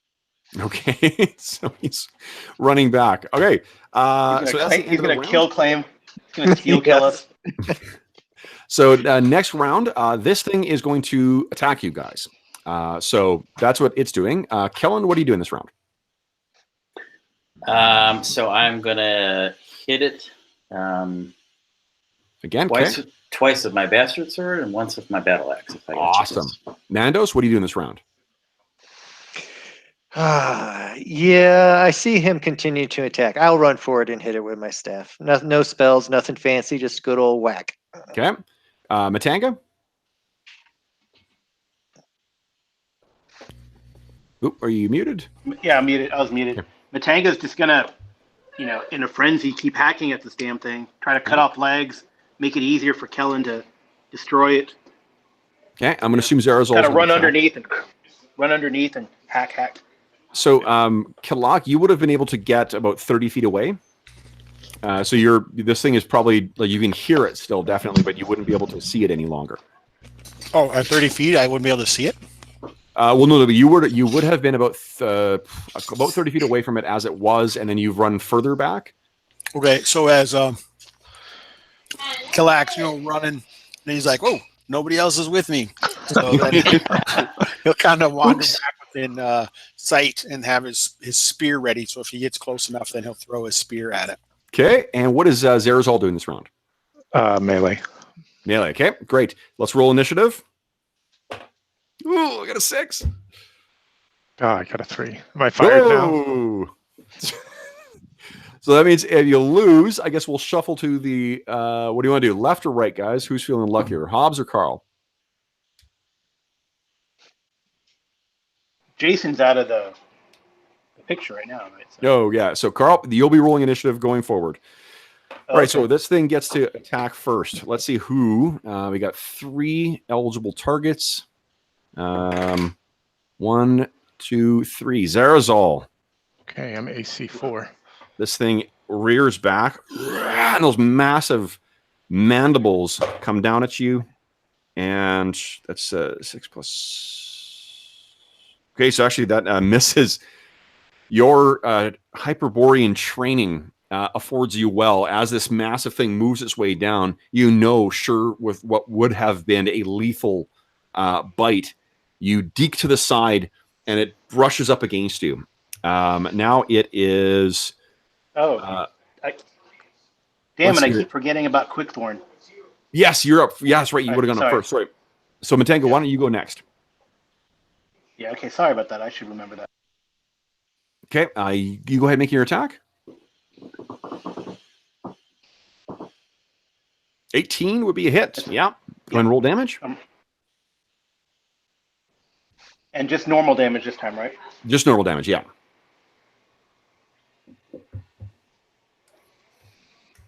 Not bad. Okay. 7. All right. So yeah, another not quite as powerful as the other, but 2 or 3 of its arm or legs rather have been hacked off by Quickthorn. Who wants to go next, Zerazol or Kellen? So I'm gonna go, and so I'm gonna stabby with my broadsword. Okay. That's a hit. Oh, nice. So I think the second one is a miss, right? Oh, the Oh no, I know it was the that was the damage. Okay, good. Okay, so 8 points there, and let me. I appreciate you thinking you're so tough that you can just roll a D8 for attack roll. So Yeah. Tiny print. Ooh, natural 20. Nat 20. Okay, go ahead and roll Nice. damage. I think that's a hit. Well, let's say max damage on that. What's the max damage on that? Will be 8 plus 5. 8 plus 5. Okay. So 13. Wow. So 21, Zerazol. 21 total. So Okay. Zerazol, what is your action? I have one more. I actually have one more attack. Oh, do you? Okay, sorry. Go ahead. So I'm going to do that again. So this is actually, though, I've got to do this one separate. Oh, Jeez. and that will be another hit. Yeah, so how does this thing, give 13, me a description 13 more of damage. How does Kellen take this thing down? So he hit it twice with his broadsword. Yep. So bits flew everywhere. And then he hits it with his battle axe and just chops it in half. Nice. Okay, so he hits it, so the thing kind of peels apart. It's so big, the weight of its body pulling its innards apart till it finally, collapses and thumps to the ground. Dive out of the way. Even still, this thing stands probably about 5 feet tall at the apex of its chitin. Zerazol, you stand back, and because you're right near where its head is. And you kind of get this quizzical look on your face because you can see either a brand or some kind of marking is right on the top of its head, right on that first plate of its chitin. It is a perfectly shaped theta, the same symbol you saw marked into the walls of that ruined structure.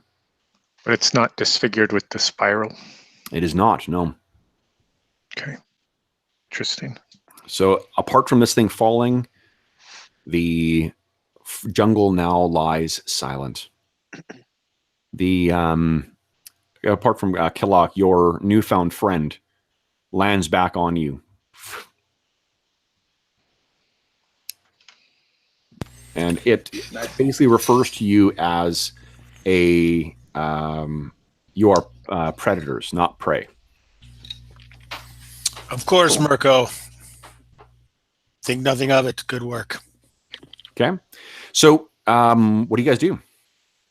So I think we're going to continue on, trying to be somewhat stealthy. Okay. I'm going to hit the creature with my staff and praise these guys for doing a good job. Nice. Nice. I give Kellen a look and I say it's like I've always said, and that's all I say.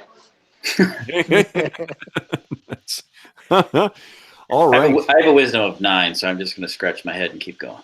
Okay. So you guys carry on, and as the day is getting longer, and you're finding like the undergrowth is so thick, and this as you're getting deeper into the island, the area is getting more mountainous and more twisting. You're having to like stop and double back at certain points where you reach an impassable, piece of or geographic feature. And you're at a point where you're making your way down into this, what seems to be a fairly a shadow or a valley that seems to be kind of engulfed in shadow. And this is sort of what it looks like. much darker. It seems as if the surrounding geographic features are shrouding this, or perhaps this valley is hiding from the rest of the island. Whatever the case may be, why don't you each give me a D6 roll, please? One thing that it does afford you here is right above, you can see the clouds drifting above this valley are in a tighter spiral now. You feel like you are getting closer to the center of the island. All right, I got from Zerazol. So I don't have from... Any dweller scat or no, crack still Cat. spore, whatever. So let's see. I don't have from Matanga, and I don't have from Kel. Oh, I do have from Kelly. I don't have from Matanga, and I don't have from Mandos. What's that? A D6 roll, please. Oh.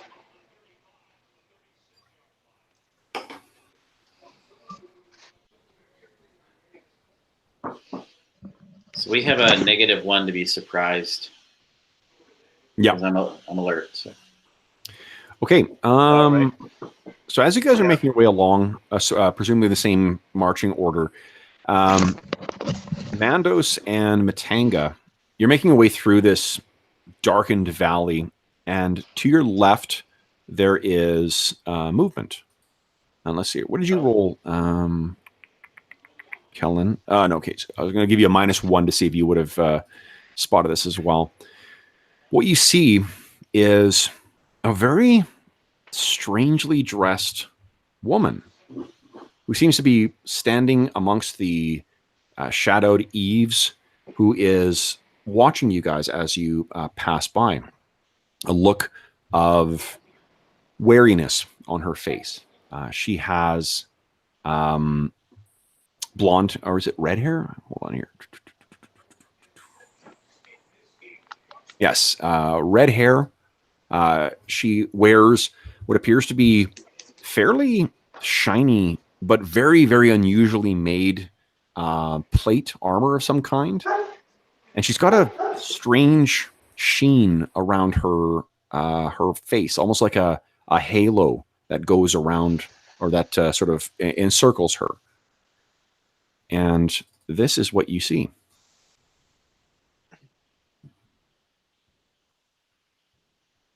Oh, that's badass. That's very cool. Holy shit! Wow. So she Okay. stands there and sees the two of you and makes eye contact with both of you, and then turns and kind of hurriedly makes her way back into the shadows. What do you guys do? Wait! Come back, woman. You hear That's all I nothing. shell out. Although you do hear the sound of her crashing through the, but like not crashing, but like making her way through the woods. She's not stealthy. A woman. I saw her too. And I'll point that direction. Okay, you guys all stop and Did I sense Well, any magic from her? I The think taint so. of foul sorcery. in Ash, you actually have to make use of a spell in order to do that. No, my guy says sense magic. Oh, sorry. I Well, thought it was Mandos asking. Sure. Give me a what's the check again? It's 4 and 12. So 4 and 12. Yeah, give me a check. Let's see. yeah, that'd be negative. You you sniff. You were what's that line that you caught? It caught your eye at the mention of magic, but it's got your attention with a mention of women. Yes. Okay. Did Alright, we well, all if see he her, doesn't- or just the leaders of the marching order? Well, actually, it wasn't even the leaders. It was just Matanga and Mandos who spotted her. Oh, okay. All right. You're looking over if she's where not they. being stealthy. Yeah, you can probably hear her at this point. You can hear something moving over in that direction. Well, if she does not stop, I'm going to pursue her. I mean, Matanga's pretty obsessed to try to find any clues to where, Delia is. Yeah, you get an astonishing fortune for that. And we have no clues at all. So. Okay. And Kellen, I'll let you have a point of astonishing fortune for sniffing about magic. Cool. Okay. All right. So Matanga seems to be, hurriedly in pursuit of this. Zarazal, Killock, and Kellen, none of you saw this this woman. Mandos, what are you doing? I'll chase after Matanga. I saw her first. Always thinking like the slaver. Nice. And Zarazal, Kellen, and Killock, what are you guys doing? Well, I'm going to see my friends running off, and so I'm going to follow them. Okay. It's quite dark in here once you get along. Like it's not black necessarily, but I mean, if you activated your sword, it would likely provide. Yeah, I was about to say that's what I'm going to do because I can't see. So I'm going to activate. So I got a flaming sword now. Okay. So you're making your way along. Zarazal and Killock, what are you guys doing? I feel like I have little choice but to follow. I'm not going to wander around in this shadowed valley alone. Okay. So Killock spends his round to deeply sigh and then follow after his companions. Yeah, and when Sarazal sees everybody break into the underbrush there off the trail, he'll follow. Okay. So as you, I'm definitely breaking from scout protocol and yelling out to this woman, "Wait, please!" So you see brief glimpses of her through the trees as you're running off towards her, and you get to a place where there is a couple of trees that have fallen, but I mean they've fallen centuries ago and have sort of petrified over time. There's a bit of a clearing in it, and what you see is she is standing on the far side of this clearing, and near her or around there is all this twisted, ruined metal that seems to be in a specific shape. And you think you can see that there are about maybe the backs of the heads of three skeletal figures. And I mean, they're skeletons basically, but corpses sitting in the midst of all of this twisted metal and overgrown ruin. This has been here for, as with the rest of this valley, for centuries in all likelihood. This is sort of when you guys all kind of run into the clearing as well. And she stands there just simply looking at you guys. What are you doing? Are the runes of my sword glowing? The runes of your sword are most definitely glowing. What does that mean again? Or do you let us know? It means that she's a ghost and a specter from beyond. What say you? Are you trapped here in this plane? She some greater purpose. So she looks at you and she says, home. But she says it in a very heavily accented Atlantean Hellenic.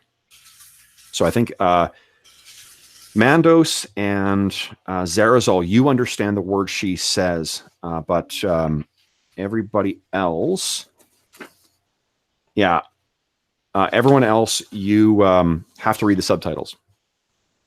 Okay. And she keeps saying it over and over. Home. Home. Home. What do you do? Kilak is going to mostly ignore this strange lady.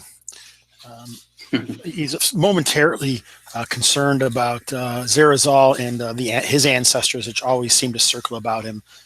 But more importantly, he hasn't had his skeletal servant for quite some time now, as he's been a slave, and he's sick of that. So he's going to go and examine one of these skeletons and begin to raising it to be a servant. Okay. So as you, Killock sort of like, unfazed by what he sees before him, steps forward and walks over to the ruins and sort of tries to, get at the beings that are in there. And you can see that they're not moving like this, but this will give you a sense of what you what you see. Eee. Of course, there's not the dull blue light glowing in the sockets at this point. But you're standing over this thing, Killock, and you begin to get ready to cast your words. And the woman keeps repeating that same word, or the apparition of the woman at least, keeps repeating the same word. And you get over there, and you're getting close and getting ready to, do your thing, Killock. The rest of you, I guess, are just watching this unfold. The region just lit by the orange glow of Kellen's aloft sword, or held aloft sword, and the glow of Zarazal's runes. What color do you think the runes are on the sword? Oh, they're like a cobalt blue. Oh, sweet. Okay. So there's this cool, actually, that's very like 2000s action movie with orange and blue light illuminating the thing. That's great. And Killock, as you're about to, get ready to cast your thing, you look over, and the word she's saying is different. She was saying something before, and it's something different. You still don't understand it. Zarazal and Mandos, you, of course, make out what the word is. The word is hungry. Would you please tell me what you guys are going to do for this round? I scream out towards Killock, no! Killock, let's roll for surprise here. I'll let you guys roll it. Who wants to roll a d6 to see if you guys are surprised this round? We're on to Carl, right? He's the roller. Carl's rolling for initiative, but I would say let Killock roll. It's his. Yeah, Oh, sure. it's his surprise. Give me His a d6 funeral. here, Hobbs. Let's see if I'm not surprised by. Oh yeah. So Kellen is not surprised, but everyone else, Kellen, you knew there was the smell of foul sorcery in the air. Yeah, I don't like this at all. Yeah, so you're not going to be surprised this round. Everybody else is going to be. Oh, that's great. Okay, so let's roll initiative between Kellen and them. So they got a 6. Fuck. As long as you roll a 6, your dexterity is going to be higher than theirs. Oh. All right, so unfortunately, these things will be able to act first. Killock, you step over there, and you're standing kind of on what would be... You can picture that what this is sort of like, to be honest, it kind of looks like a Jetsons car, but with the dome smashed in it. So there's kind of like a flying saucer sort of vibe to this thing, although, with much more angles and accoutrements and texture and so forth. And now, of course, a ruin. But as you stand on this thing, you hear the sound of something stirring beneath you, and what lurches to its feet are 2 of these. Made up of the detritus of broken and shattered bone. You realize now, of course, too late, that the ground is full of bones and the remnants of now dead things. So, this thing lurches to its feet, and there are, let me see here, 4 of them. Shit. Okay, so I'm going to say 2 of them are right on Hobbs, or on Killock. They're not actually attacking Jason. And I'll roll for who's closest. 1, 2, 3, 4. Zarazal, there's 1 right next to you, and Matanga, there's 1 that lurches out next to you. So first off, 2 on Killock. Your AC is a 7? 6. Okay. 6, I believe. Yeah, so that's 6 for Killock. So Killock, one of these things manages to connect. It lashes out with one of those bony limbs, and it only does 1 point of damage, but I need you to make a save for me, please. And this is a save against... 1 sec here.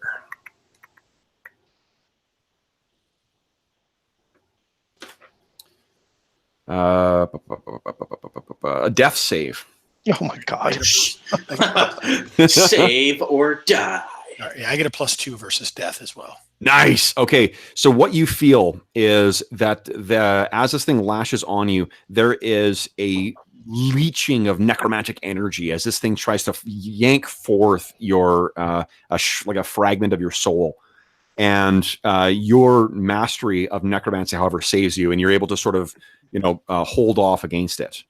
Against Zarazal, let's see here. C4.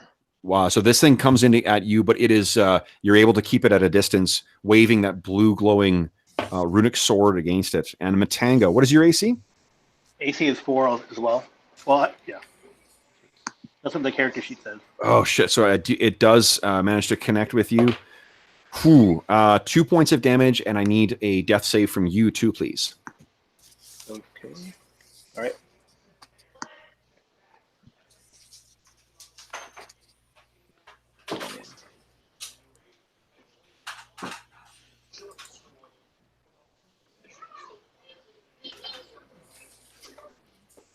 Nice. All right. Okay.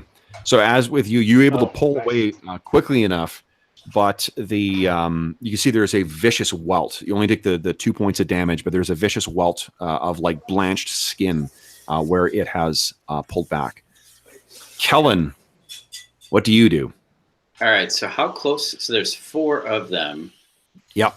And what one am I closest to? You're pretty much equidistant. The two you can get the 2 that are attacking Matanga and Zarazal within range, or you could kind of like jog over to where Killock is and get both of those in range. All right. Well, I'm going to go to the ones with my buddy Matanga. Okay. So you're racing over to that. So, question. So it says if the sword is ignited, it's regularly 1d8 plus 5, and it's ignited. So is that an additional plus d8? No, or. So it does plus 1d6 if fire. If it does, hold on. I think I'm not answering the question you asked. Yes. So it does 1d8 damage, and it does an extra 1d8 against things susceptible to cold, or undead, or against things susceptible to fire, or against undead things. Yeah. And these are undead. So so I'm going to try to hit first attack. And these would also. Oh, I think I hit. These would qualify for Zarazal's weapon as well. Right. So I just critted. So Let's do max damage. So that would be 21 points of damage for the first attack. So yeah, your blazing sword carves through this one thing, and it drops down in a smoldering heap of bone and desiccated tissue. All right, and I'm going to just shoot with the normal battle axe with my second attack, and I fling it. I fling it off in the distance. All right, well, I'm going to use my sword two-handed from now on, so that's all right. Flunk, and it sinks into the tree. All right. Okay, so that was the end of that round, guys. Yep. Next round, these things are going to attack you guys. We'll go through again. Kellen, what are you doing? Attacking this round? Yes, absolutely. Okay. Mandos, what are you doing? What is the woman doing? The woman is just she's got a look of glee on her face, and she continues to repeat that Atlantean Hellenic word: hungry, hungry, hungry, hungry. She might be the necromancer controlling him, so I'm going to go hit her in the head and try to knock her out with my staff. Okay. I think your vast experience with necromancy, having grown up in Ix, makes you recognize that since your staff is not enchanted in any way, it is unlikely to have an effect on an incorporeal spectral entity like her, if that's what she is. However, magic is often effective against them. Okay. Then I will switch to casting a spell on my staff. Okay. Matanga, what are you doing? I'm going. So Kellen destroyed that one that was on me. Yep. There are 2 on Kilak and 1 in which Zarazal is engaged, or with which. I guess I will attack the one on Zarazal, so that one is kind of a few steps away. Okay. And I'll try to get behind. I mean, I don't know if it matters or not, but I'll try to get behind it. So Zarazal's in the front. Yeah, so your backstab, like in a lot of other versions, your backstab doesn't work against things that don't really have anatomy, like undead. I don't know that. Yeah, I don't know that. I'm just going to do that tactically anyway. Okay, sounds good. Zerazol, what are you doing? I'm going to break combat with the undead creature and charge the ghost woman Okay. with my And otherworldly Killock, blade. what are you doing this round? I'm gonna turn undead. Nice. Okay. So I think that counts under magic. So let's roll initiative. Come on, Matanga. Win I it. got a 2. 4. Nice. All right. So melee. Well, Matanga goes first anyway, so Yep. So Matanga's up first. What are you doing? I'm going to strike that creature. With Quickthorn. That's Nice. on Zaith. Okay. Armor class 4. That is a hit. All right. And go ahead and roll damage. And then next will either be 6. Kellen or Killock. Or Kellen or Zerazol. 6. Okay, so you you do cut into this thing. But it's difficult to tell what what you've torn away. You smashed some stuff away, but it doesn't seem to be largely changing its fighting capability. It's incredibly frustrating. A man would have fell by that, or would have fallen because of that blow. Struck down. Right. I'm fumbling with my tenses. Okay, so then next up is either Zerazol or Kellen. Who wants to go? So I'll go. Great. Okay. There still is that 1 there. 12. That does hit. Nice. Okay, so I'm using it two-handed.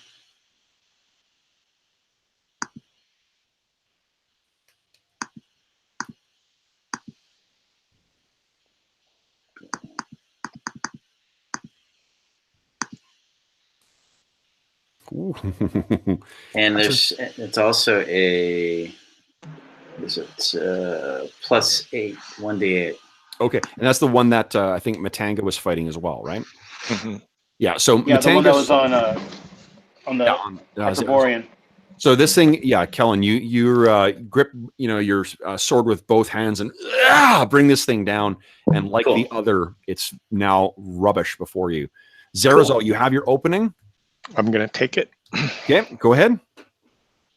See, this should be +6. Oh, look at that. Max damage. Hot damn.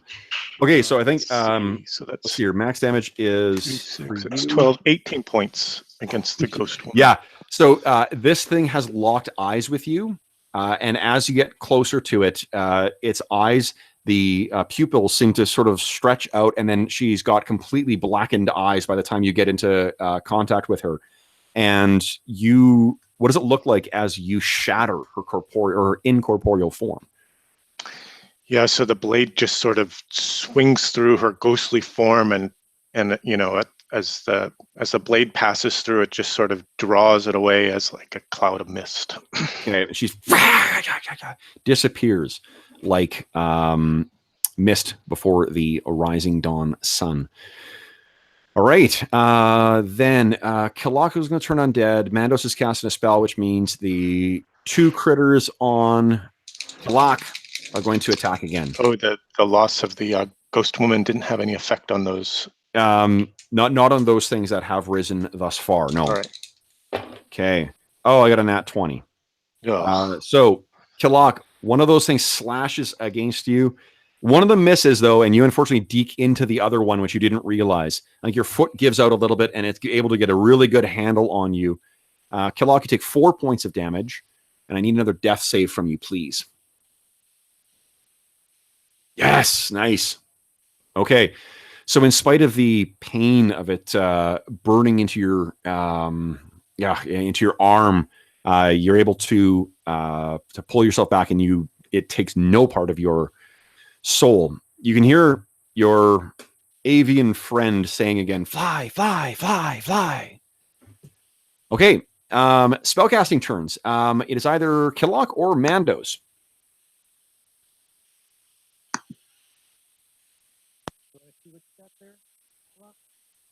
Oh, Hobbs, you're muted. Just mute myself or what? Now you're back. Now you're back. All right, so I'll go because I just got attacked. So the ancestors protect me, and they shall destroy you as well. So he'll raise up his, his beater. I call on the Magna Blah, and get ye hence and try to Okay. turn these guys. Give me a D12 roll, please. Oop, too high. Ugh. Unfortunately, I think that as your voice raises in that command, it wavers and breaks for a second. So they are held back for a moment as if like they were going to obey your commands and then see that your metal has broken and they hungrily lurch themselves forward still. Mandos, what are you doing? I am going to cast Flaming Missile with a range of 90 feet. I assume Nice. she is within that. I'm going to be. She's actually gone at this point.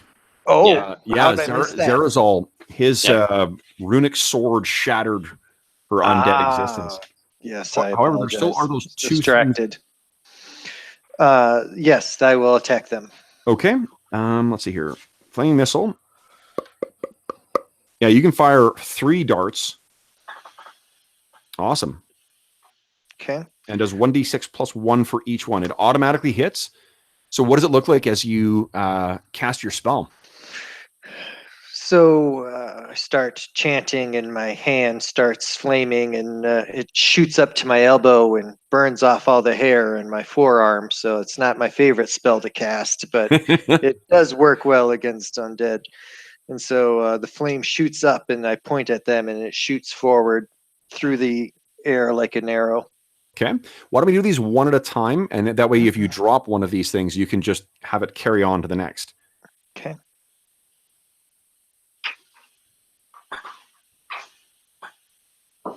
Holy shit. Oh, there we go. Okay. I saw Hobbs' roll come up. That's a lot. All right. So one of them slams into it. It scorches away. It's not quite down now. Go ahead again. Yeah, more. It still seems to be, it's smoldering now, but not down. Damn you, fall! Oof. It seems on the verge of falling at this point. But now what Killock has is basically a slightly immolated creature that is lurching forward to attack him. End of the round. Okay, guys. Next round. What is everybody doing? They're attacking Hobbsy or Killock again. Okay. How can Amtanga go and help the beleaguered shaman? Though reluctantly? Absolutely. Yep. Or maybe he'll sit back and watch like the shaman watched the last time. Seems like a little Yeah, bit I think you know what. much. Yeah, Matanga's gonna just wait it out. Nice.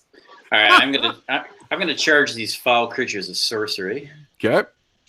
And I'm gonna take a swing. Mandos? And I don't swing too good. Oh no, we're just determining. Yeah, it was declaring actions first, and then we're going to roll. Okay. Okay. Okay, so you're attacking Mandos. What are you doing? I've cast my spell, and I've nearly destroyed it. They can finish it off, so I'm going to circle around safety and just make sure we have no surprises coming from any other directions. I loosened it. Yes, yes. Zarazal, what are you doing? I'm gonna charge to melee to strike down the last of these creatures. Okay. With And Killock.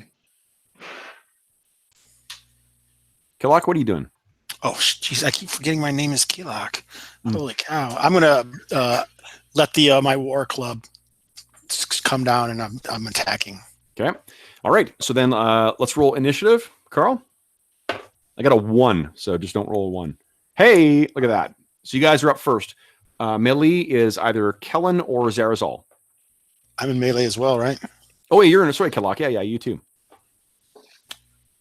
Can I just go? Sure, go ahead. Thank you. Jeez Louise. The panic has set in, and you wildly swing at these things, and it just goes wild. Zarazal, however, as you swing your club and you kind of like pull back, Zarazal leaps in, swings his runic sword, and I'll do 13.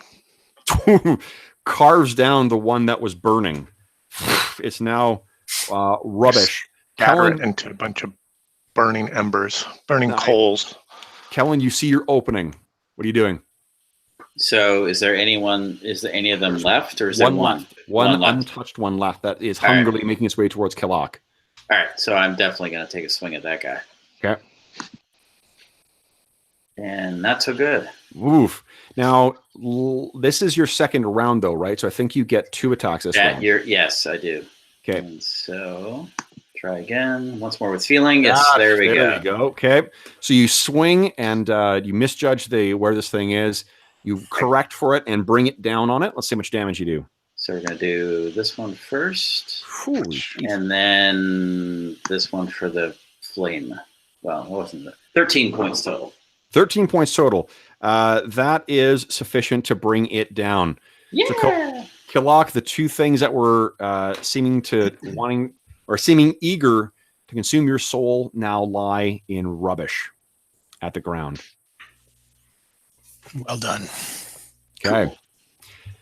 Now, the 2... Now Matango will move up and start checking out this strange ruin Okay. that we see before us. Let's see here. I need... let's see here. First, let's start... Actually, let's just do this. Everybody roll a d6, and just Zarazol and Mandos have a much better chance of figuring out what's in here. Okay. Mandos definitely knows. Zarazol knows. Kellen, I'm actually going to give you a penalty on it because this is all like sorcery. Weird magic, foul sorcery stuff. So what you find in Zarazol and Mandos, as you get forward, Killock, you certainly have time to try and raise this these skeletal minions if you want as well. First of all, I'm gonna pull around with some different herbs and such in my pouch and treat the wounds that I have. And then I will raise one of those guys as a servant. Okay. So you can just count yourself as having a, I think it's a regular skeleton. Do you Hobbs, you've got the Ash book, right? Yeah. Yeah. Okay, cool. So you just look up the stats. That'll just be a skeleton. Okay. Okay.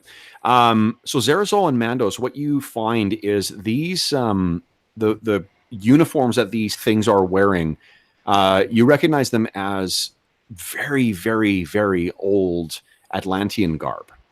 The kind of stuff you've heard about. Zarazol, you've read about this in your in the books, of your childhood amongst the spires of Chromarium. And Mandos, you've heard about this in from the Atlantean people, I guess, that you've met over your travels. Within this craft as well, this thing does not seem to be functioning. But within it, there are a couple supplies. Of course, Kellen and Matango were rooting through here trying to find things.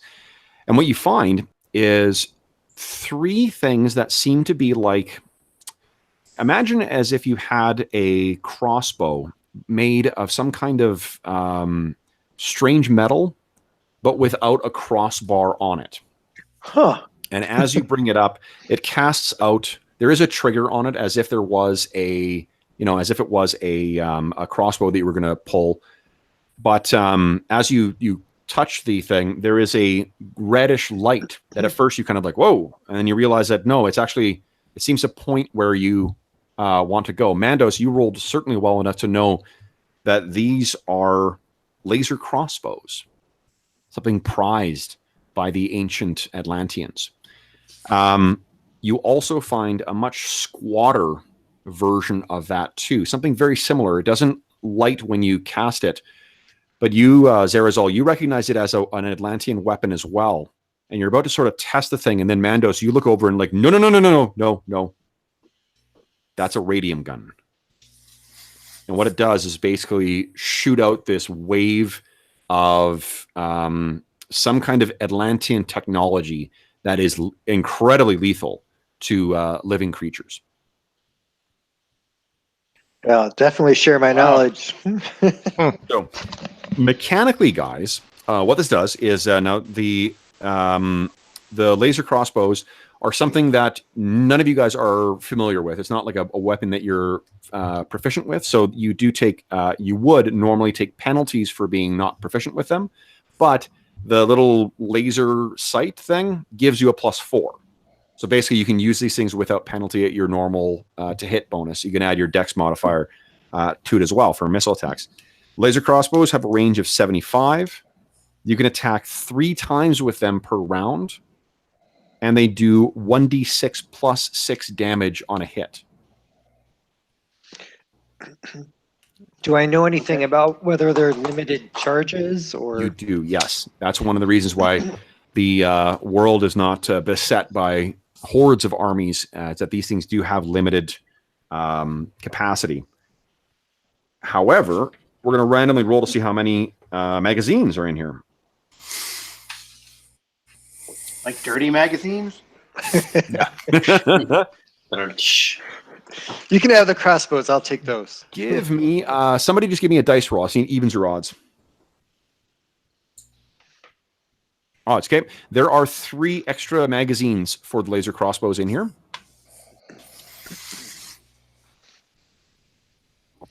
I'm familiar with this ancient Atlantean weapons. I'm quite proficient in their use, and I've been trained on them. Are you really?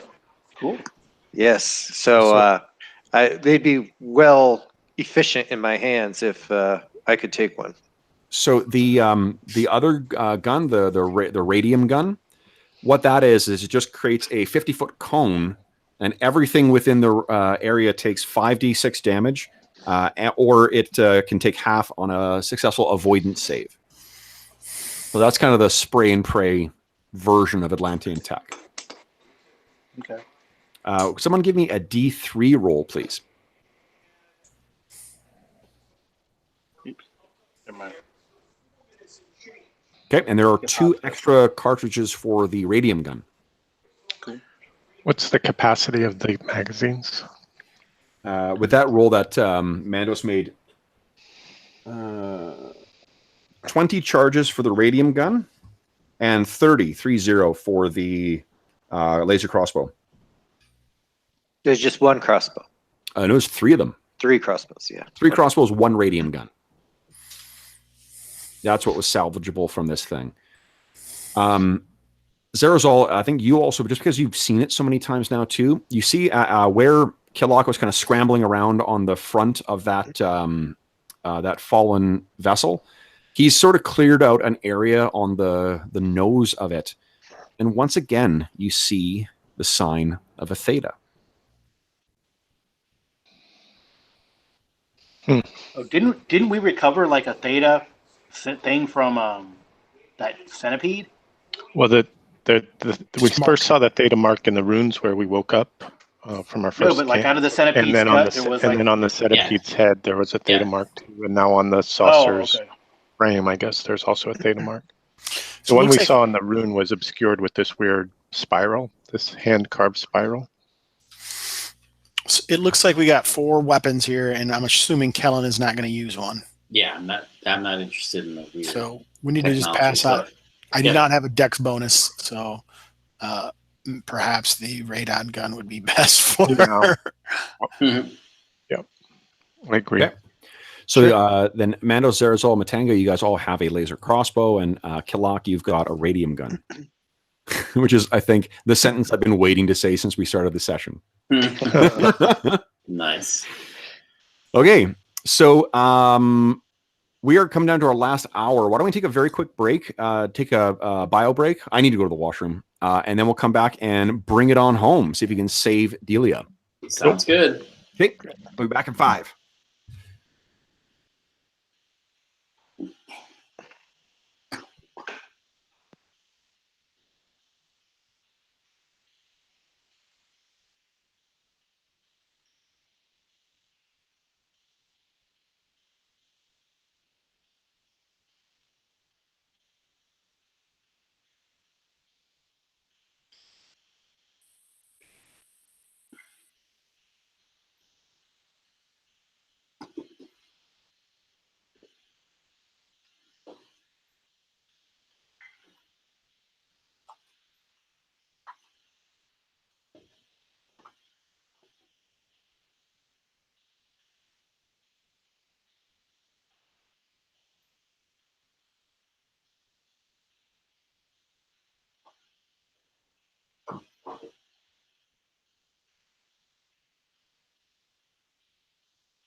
All right.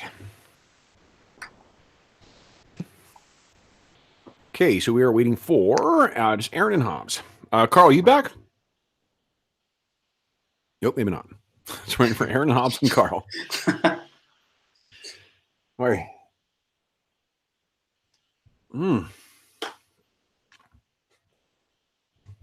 Josh, you said you were recently new to role-playing games? I played back in high school. Okay. The old Redbox, Star Frontiers, original World of Darkness, and I haven't played since. Hard to capture, the original gaming of my youth. So I've tried a few times, but I think online will work a little better for me now at my stage in my life than trying to get a group together. So I love playing in a group in person. Just online is just more convenient. Not having to get everyone together and that travel time and whatever. And also, if you're playing with people from elsewhere too, my regular group is 3 different provinces in Canada. Like I live in Canada, and there's us spread across 3 different places. So there's no way that we could play once a year if we got everyone together, or we can play every week when we're getting together online. That's cool. I'm in Utah. Oh, nice. Okay. Okay, Carl, you back? Isidro Rodriguez. Let's see here. He is not yet. Okay. All right. So far, in spite of my best efforts, no dead pieces. I thought for sure one of them would that mega centipede would take somebody down. Yeah, man. Kellen and Matenga just worked that thing. Mm-hmm. Yep. Yeah, barbarians are cool. Okay. I actually had I've been I'm gonna send to you guys afterwards. I'm doing a poster for this as well too. I just didn't get it done in time. But after I was posting that on the Astonishing Swordsmen and Sorcerers of Hyperborea thing, I guess the designer who created the Megapede called what it was. He's like, "Is that a giant green centipede?" And I'm like, "Maybe." That's cool. Yeah. So okay, then now that you guys have recovered all you can from this Forgotten Valley, I'm guessing that you would happily leave it forgotten again. Now, for anyone who took any damage as well, no one's looked in that bag that Delia took. I know you guys have it with you. Kellen has it. Kellen, what's in the bag? Yeah, I'm gonna open the bag. What's in the box? Oh yeah. What's in the box, man? What you find is Gwyneth Paltrow's head. No. Nice. Yeah, you find I hate it when that happens. that there are there's a variety of different sort of containers for these things. So like some are like hardened clay, some are tempered glass, but there are basically 5 kind of elixirs of some kind. And I think that with a very quick kind of like sensing or whatnot, Mandos, Zarazal, or Kilak will be able to identify for you that these are healing potions. Oh, nice. You can drink half of one to restore 1d4 hit points, or drink the whole thing to get 2d4 plus 2. Cool.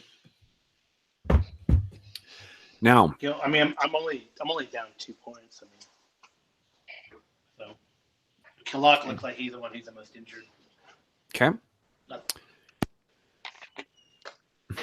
Yep, Hobbs, I think you just muted yourself. Son of a biscuit.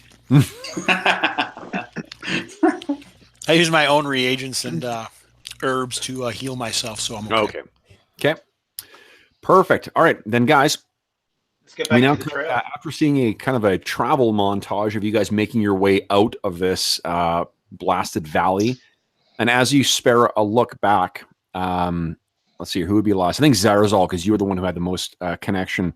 You peer back, and watching you leave is, of course, that woman, once again now reformed, Space chick, smiling this sort of impish grin, as if to say, like, next time. next time.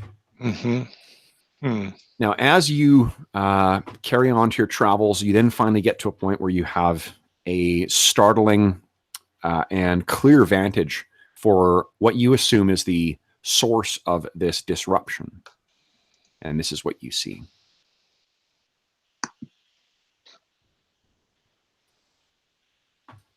Right at the center of the clouds, you could ignore the clouds in this picture because I could not find one that has a circular pattern of clouds plus hidden city in the jungle, but that's what you see before you, is this bizarre looking city of glistening steel standing amid the ruins of what is probably a larger civilization. Where that water falls, there appears to be buildings and other dwellings that are down there now lying in ruin, similar to where you guys spent your night. And right at the center where that tallest spire is the center where the clouds rotate, or around which the clouds rotate. What are you guys going to do? Got a bad feeling about this. I feel like we will find Delia there, and I point at the under the spire of the spiral thing. Do the clouds go in the same spiral as what was the same direction of the spiral as what was carved over the theta, or an opposite direction? Same thing. Mm-hmm. It's as if some mighty force has twisted the very elements in veneration of Azathoth. What are you guys going to do? So I think we're going to proceed because we press forward. Yeah. Yeah. I don't know that we have any other options. Okay. Down to the city. And I would say that Matanga is going to take the lead now. Just okay. Cutting through the branches, and even though the MO is Kellen in the front, he's just going to press forward as quickly as he can. Yeah, that's fine. Things didn't work out with the ghost lady, so he's gonna kiss and make up with Delia now. She didn't mean anything to me. You have that implied in my bio, so that's what I'm trying to All right. So you guys make your way down. The sun is setting fairly fairly low in the sky in the west. Hold on, there's something, I'm going to be getting the fiction right on that, or wrong on that, because there's something fucked up about the sun in Hyperborea. So purists, forgive my narrative flourish here, but the sun is setting in the west as you guys are making your way through the rubble and water-filled streets of what once was some other place. And what you see marking very many places and the remaining standing structures are the same repeated theta that you've seen at so many other places on this island. Mandos and Zarazal, would you both give me a D6 roll, please?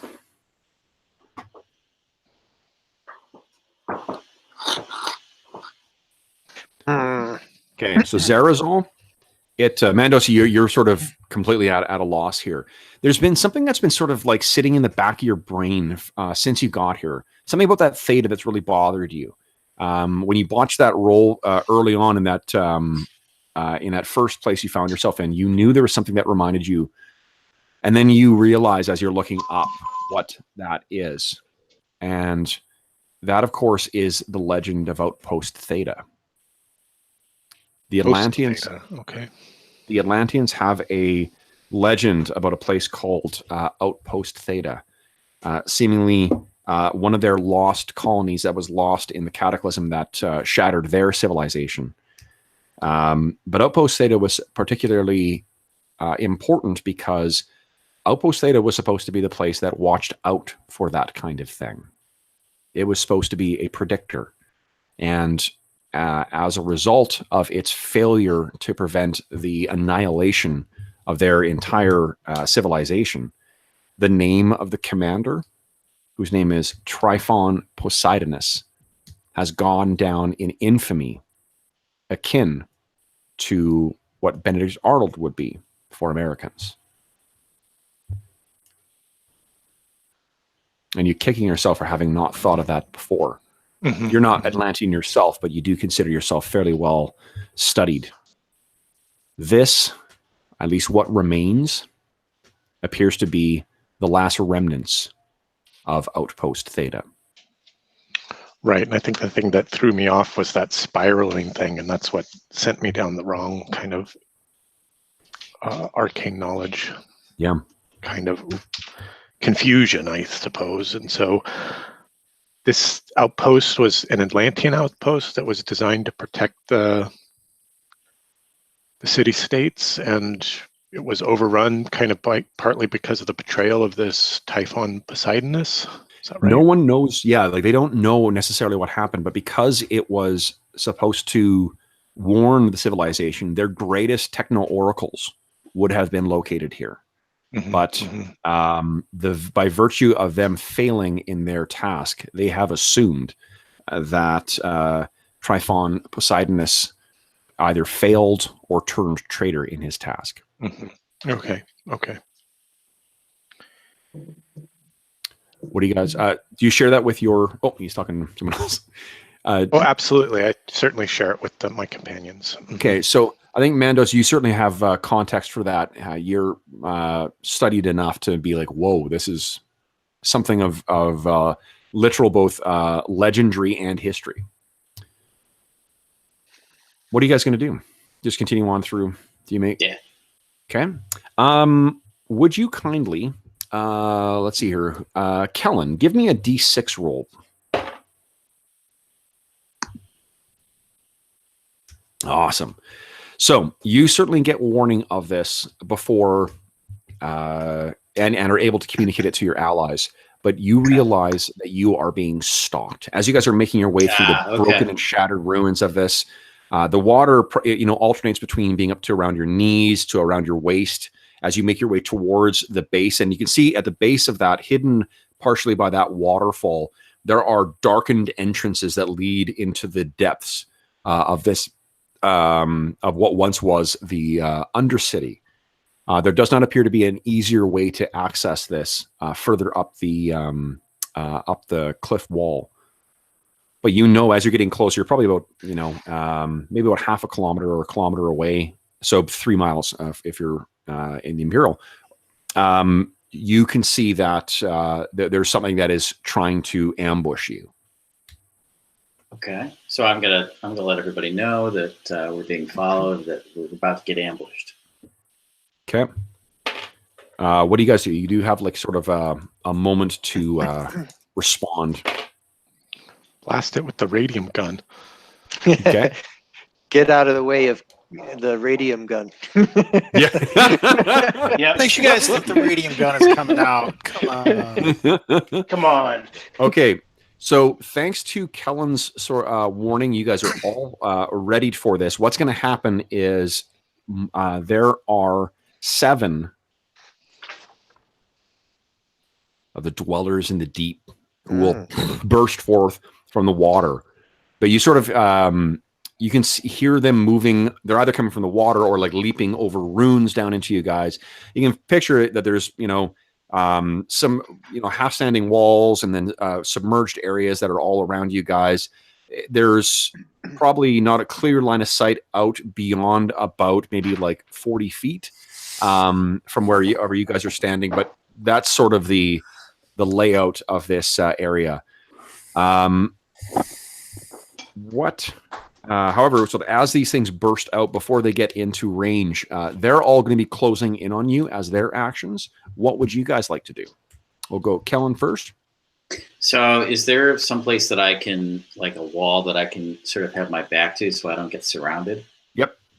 Yeah. Yeah. So that's what I'm going to do. I'm just going to wait. I mean, I don't have missile weapons, so I have a sword and metal. So be ready a weapon. Yeah. I'm going to ready my weapons, and I'm waiting for them to come to me. So. Okay. Mandos, what are you doing? Well, Kellen has proved himself to be quite the fighter, so I'm going to hang out with him.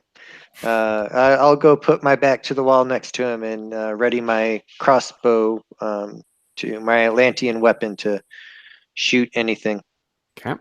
And Zarazal's blade is, once again, those blue runes are alight with cobalt blue glow. Matanga, what are you doing? I'm gonna ready and try out this laser crossbow to fire at one of these things. Nice. I will fall. I mean, I'll fall back to the kind of back-to-back position that Kellen and I Okay. typically do. And Zerazol? Yeah, so as my companions are sort of forming this battle line amongst the ruins, I will fire off a shot with the Atlantean crossbow and then dash over to that position. Okay. And Killock? I'm going to cast a spell. Nice. Okay. So you start casting spells. All right. Then let's roll initiative. Carl, give me a roll. I rolled a 3. And Killock, you still have a skeleton follower or something? A servant, yeah. A servant, okay. Nice. Okay. So you guys are up first. So first is melee, which is, I guess, Kellen. Oh, so these things are going to charge in, and it'll be Kellen, and that's it. So there's 7 of them. I'm going to say 1 on each of you plus. Yep, wrong dice. There we go. 2 on Killock, 2 on Kellen. So the 2 on Kellen first come racing in.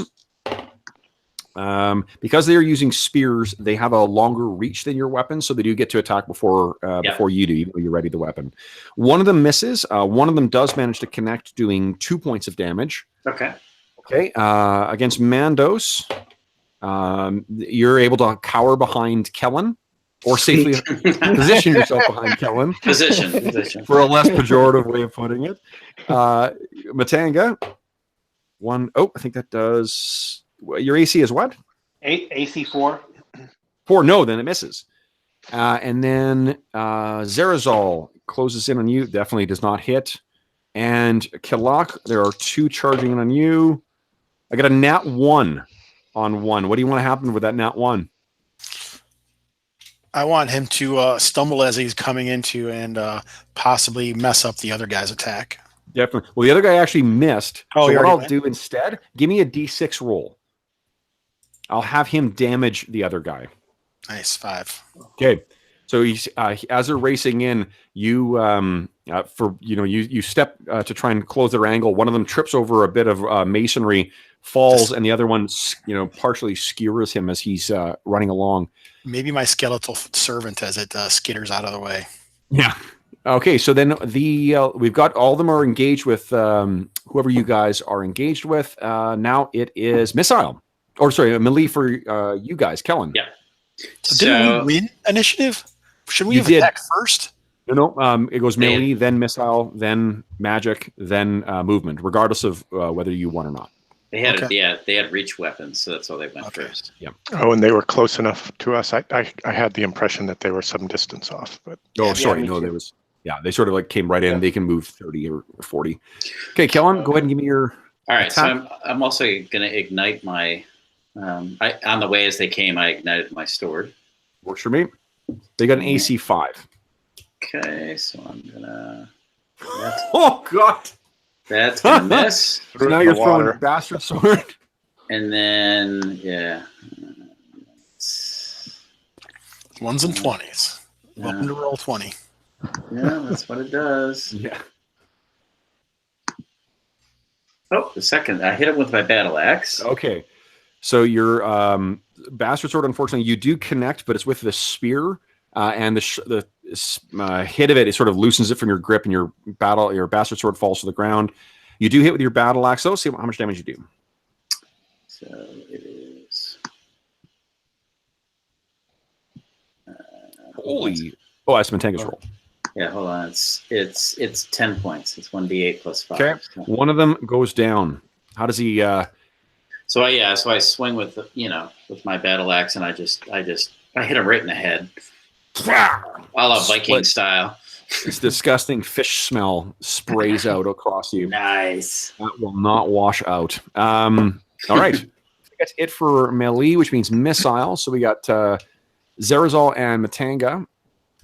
Okay, can we shoot into they're pistols, I guess? Yeah, I'm fine with it. No, they're crossbows, but I'm not fussed with that for now. Mandos, did you say you were shooting as well, or were you just taking a position?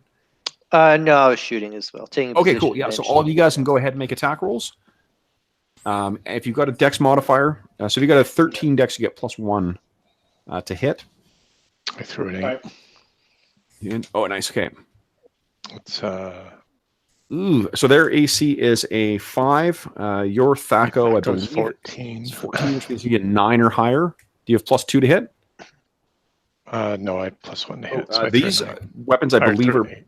Oh, sorry. They are +1 to hit. So is that what you told us earlier? Yeah, I think you did hit then. Yep.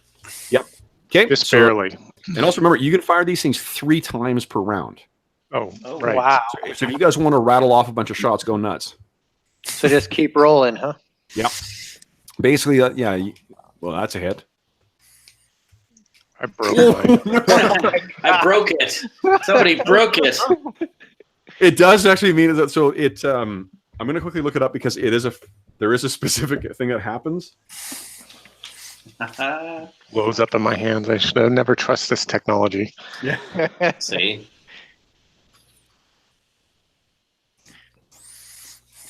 The damage for the one that I did hit was a Okay. D6 +1. Give me a D6 roll there, Aaron. All right, here's your D6, a 1. A 1. Oh, okay. So it's a 2 in 6 chance to burn out, essentially becoming irreparable. Well, throw that in You the river. broke it. Actually, that is only that's only actually the laser sight. So now you got -4 to hit with them. So it's not the actual laser itself. It's just the laser sight is gone now. Okay. Okay, so, So I let's see here. fired once, and I feel I hit. Okay, so we got Mandos hit 3 times, dropping 3 of them. Wow. So this flare of energy. Zarazal did hit with 1. For 5 Another one damage. down. That's 4 down. 5 with the. So there's only 2 remaining. Who else shot? Matanga, you shot. Yeah, One. I think I only killed 1. I only hit the first time. The first time, okay. Yeah. All right, so there still is 1 remaining. Well, armor class. I would have gotten armor class 14 with that 7, right? Yeah. Sorry, Oh armor yes, class no. 10. Armor class 6. Armor class 6. Armor class 6 with that 7.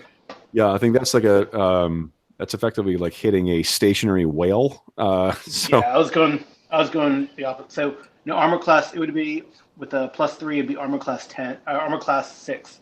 okay. My Thaco 16. Yeah, so Is that it? it's very close. No, not quite. Okay. All right, so Okay, then so one hit. One Okay. hit. I guess I got 8 points of damage. Okay, yeah. So each of your hits has dropped one of them, guys. Killock, there's 1 deep dweller in the deep still standing. What are you doing? Oh, so Kalak, shakes his rattle and reaches out, sorceress and ectoplasmic breathing about his arm, and he's just going to deliver a shocking grasp on this guy. Oh, nice. I just touch. I don't have to do anything. It just does damage, I guess. Yeah, I think you have to roll a hit to touch, don't you? I don't know. Let's find out. It says the sorcerer touches his target, unleashing a jolt of electricity. Oh, yeah, must be able to touch the victim. So, Okay, so that's fine. I'll just say you can you touch him. armor doesn't count, though. Oh, the AC, so you must have to roll an attack. So your Thaco is what, a 14? I don't know. I'm pretty sure 16 will hit. 16 will definitely hit. Go ahead and roll damage, which is, I think, 7 points. good lord. Yeah, okay, so you fry this thing. There's the awful smell of when that coworker that everyone hates microwaves fish. I hate that guy. I hate that guy too. Or girl. So it shakes, shocks this thing and drops to the ground. The rest of your passage to the interior of Outpost Theta is unmolested. If there are more dwellers lurking out there, they have left you be. So you make your way into the bowels, trying to find your way up. But as soon as you get in, this is sort of what greets you. And you realize that from below, not only is there a glow that comes, there is also the sound of chanting. And you wonder It's usually a bad thing. if where you should go is not up, Towards the chanting. but down. Yeah.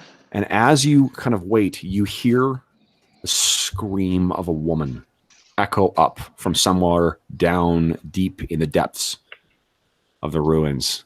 Matanga and Zarazal, your hearts collectively stop. And you realize that. Delia, as I said, is descended from Amazonian stock.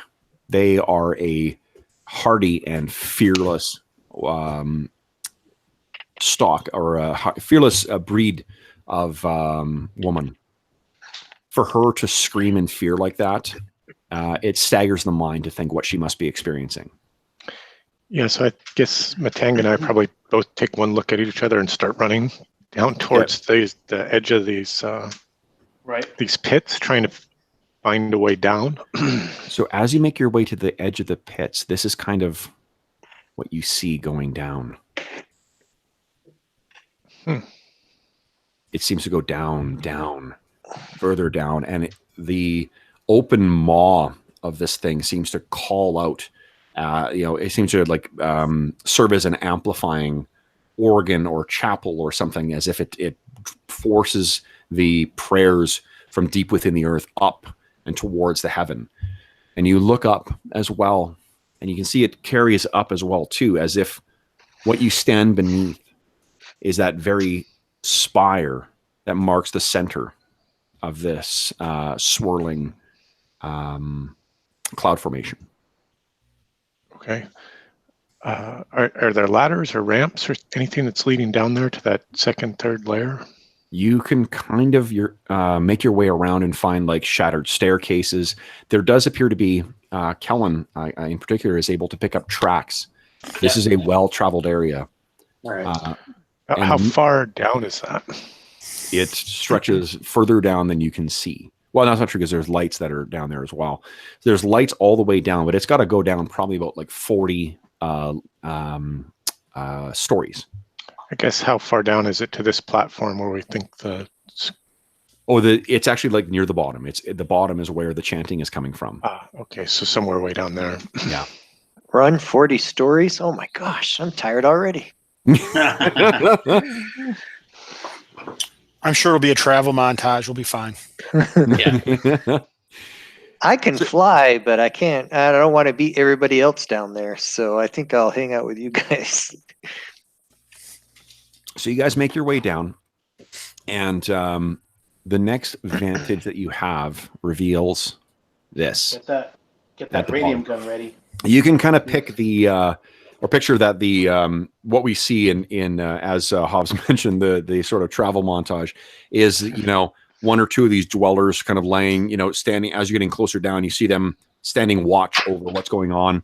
And, Matanga will appear out of the shadows and slit its throat and drag it back. And, Kellen will do the same. Killock, gestures out with a magical symbol or something like that. And one of them just begins choking, Darth Vader style.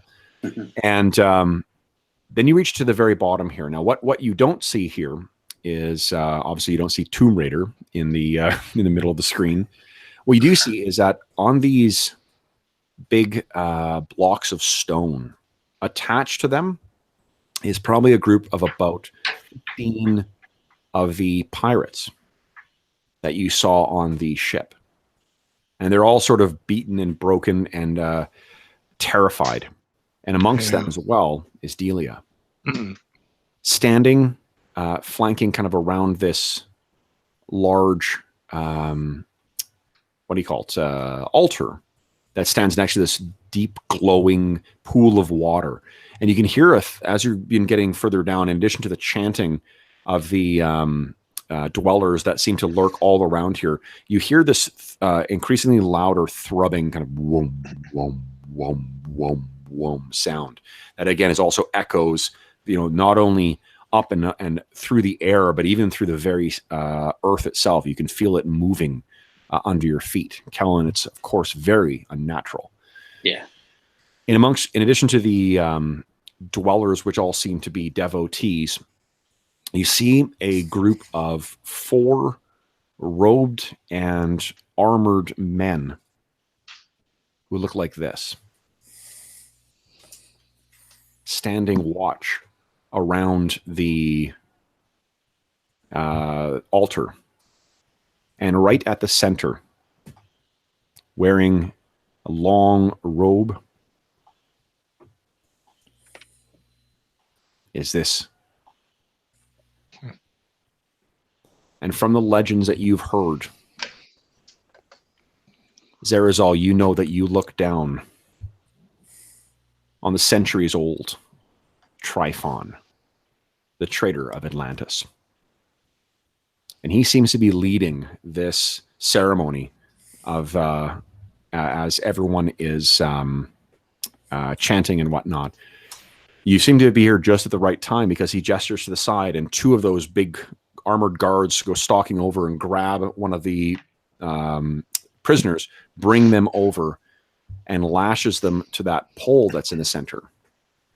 And as it does so, the chanting of the dwellers in the deep and seemingly from the guards and from Tryphon himself gets a little louder. And then Tryphon raises it's not depicted in this picture, but he's got a staff as well. Takes the staff, he stands in front of the altar near the water, boom, and hits the ground. And you see some large form, like some enormous whale moving beneath the surface, slips by, and then something from beyond sanity and beyond time raises out of the well. Illuminated by the blue light from within. That, some horrible mixture of wrongly designed fish and other deep abyssal creature rises up, a mass of writhing tentacles. This thing rises in front, and as it moves forward, its two tentacles seem to caress the lashed pirate, who screams in pain. And then one other of the guards steps forward, not armed, but he raises his arms out to the side, and his armor seems to kind of like unclasp as if like a clam. And within is this disgusting mess of living tissue. It's fibrous as if like stretched spider webs. And what Tryphon does is grasp at the front of this pirate's chest, and then his hand seems to move inside, and then he pulls back his rib cage, which seems to open with very little effort, exposing the vicious red and pink mess from within. The pirate seems to scream more in shock than in pain as Tryphon carefully pulls his living organs from within and places them within the waiting guard. This process is very quickly completed. When the heart is drawn forth, the pirate stops his mewling. And once it's placed within the Atlantean guard, it seals. And at that, the guard rises, bows, and to both Tryphon and to this beast that raised from the water, and then resumes his guard. And then Tryphon gestures, and Mandos and Zerazal, you can make this out. It's the same accented language that spectral woman spoke. And what he says, bring the woman. What do you guys do? How long did that whole process take? It probably took from like lashing the guy up to going through the whole thing is probably like 15, 20 minutes. Okay. What do you guys want to do? So it goes all the way up. Is it open to the outside? It seems to be all the way up, but I mean, like, it's from where you guys are, it's 40 feet up to or 40 stories to the surface. And then from there, it's probably another like 40, 50 stories up to the point of the spire. Okay. The purpose I'm asking is, would I be able to cast Call Lightning down here because it's almost open to the outdoors? Yes. It is almost open to the elements, and collating is kind of a bullshit spell because you almost always need to have roiling thunder and whatnot. However, because it's so late in the day, the storm has come, and you guys looking up, you realize that the storm that brought your ship here, that destroyed you and left you stranded, this seems to be the source of it. So yeah, that now is an option for you. Okay, I'm definitely going to do that. Okay. How far away are we from these guys? You're probably, I don't know, like me. It's down about a story, so it's probably about 10 feet down, and then to get to them, and then it is, I don't know, what, 25 feet, 30 feet? Okay. It's between like 25 and 50, I think. Okay. All right. What Aaron's going to do is, go ahead. What he wrote. I'm going to cast haste on all my companions within a 15-foot radius, and that'll double our move and our attacks for 18 rounds. So you cast that, and because you do have to speak to cast your spells, you can see that as Tryphon has gestured towards like bring the woman. Unfortunately, the acoustics of this place also bring out your spoken language, and he hears this and looks, and that deathless face of his actually seems to be struck by a bit of fear. Because, of course, as I said, the Hyperborean language is older even than the Atlanteans. And he turns and says, What? And then you successfully complete your spell, and then we'll drop into combat. So what are we doing, guys? Casting.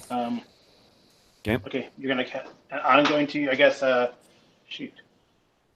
I'm going to move forward. And try to get into melee. That's my. Okay. You guys can feel free to this is the last encounter of the day. You can feel free to swash the hell out of your buckle for this. You can leap and swing down on shit. I'm completely fine with that. All right. Well, since I am familiar with pirate rigging, if there's anything to leap down and swing down, I'm going to do that. I see a lot of chains in that picture. I think it's reasonable to think there's maybe some ancient chain you could leap onto. Sure. All right, and with the quick thorn drawn, I'm going to swing down there and try to, as I bring the Delia out, get to her. Okay. Right. Kellen? I'm also going to try to climb, and since our move is doubled, I'm like 50. My movement's like 50 feet normally. Yeah, so you could easily clamber down these things like as if you were born to climb these broken, shattered walls, and easily get yourself down to the main floor. Mandos, what are you doing? I'm doing. Oh, sorry, I think you're muted again. I'm going to cast a fireball spell. Ooh, we're bringing up the big guns with the casters. And Zarazal, what are you doing? I'm going to cast jump. That'll let me make 3 jumps of like 40 feet each. Okay, nice. You know what? I guess I'll let you do that and do an action as well. Because for the final scene, it would be kind of lame if you're like, I'm going to keep casting my buffs, and then, I'm done. Okay, so I'm casting that spell, and I guess Matanga and I are probably going to meet in the middle somewhere down there by Delia, and try to free her from her bonds. All right. Then let's see who is going first. Carl, you still have the honor of initiative. I rolled 2. Okay. Ooh. So that means you guys are up first. So melee first. Oops, I'm making the thing in the well a little too big. So melee would be Zerzo. Will have you go afterwards, just because at the end of the melee, because you were casting the spell as well. So it's Kellen is moving but not attacking. Matanga, you're moving but not attacking, right? I think if I can swing down and strike at something, sure, I'll do that. Yeah. So these things are. I didn't roll for a surprise for them. They are surprised. So in spite of Tryphon getting a bit of a warning. So you guys are all getting ready to leap down into there. Mandos and Killock, you can get your spells off first. All right, I'll try and hit Trifon here. How many people are around Trifon? There are 6, now 7 guards. All right. Only 6 of them are armed. No, I said 4, not 6. So there's 5 guards in total, and there's Trifon. So All what right, are so you? you get to he's spent his time, creating this spell and pulling stuff out and gathering the ancestors around him, and then you can feel the sudden change in the barometric of the room as it shifts, and then static. Everyone's hair will almost stand on end, and then a lightning bolt will come flying down. Nice. And as it goes down, it arcs out and sort of illuminates and electrifies the entire interior of the spire. And hits him. He gets a sorcery save, right? Yeah, and everyone within 10 feet of him. Oh, Jesus. Okay, so by half. he succeeded. Go for those 4 guards, though. I got a nat 20 and a nat 1 on the save. So 1 guard did real good, 1 guard did terrible.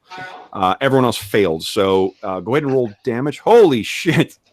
So that lightning bolt comes down and just, unfortunately, those, as you may have noticed, those guards seem to be made of an awful lot of metal.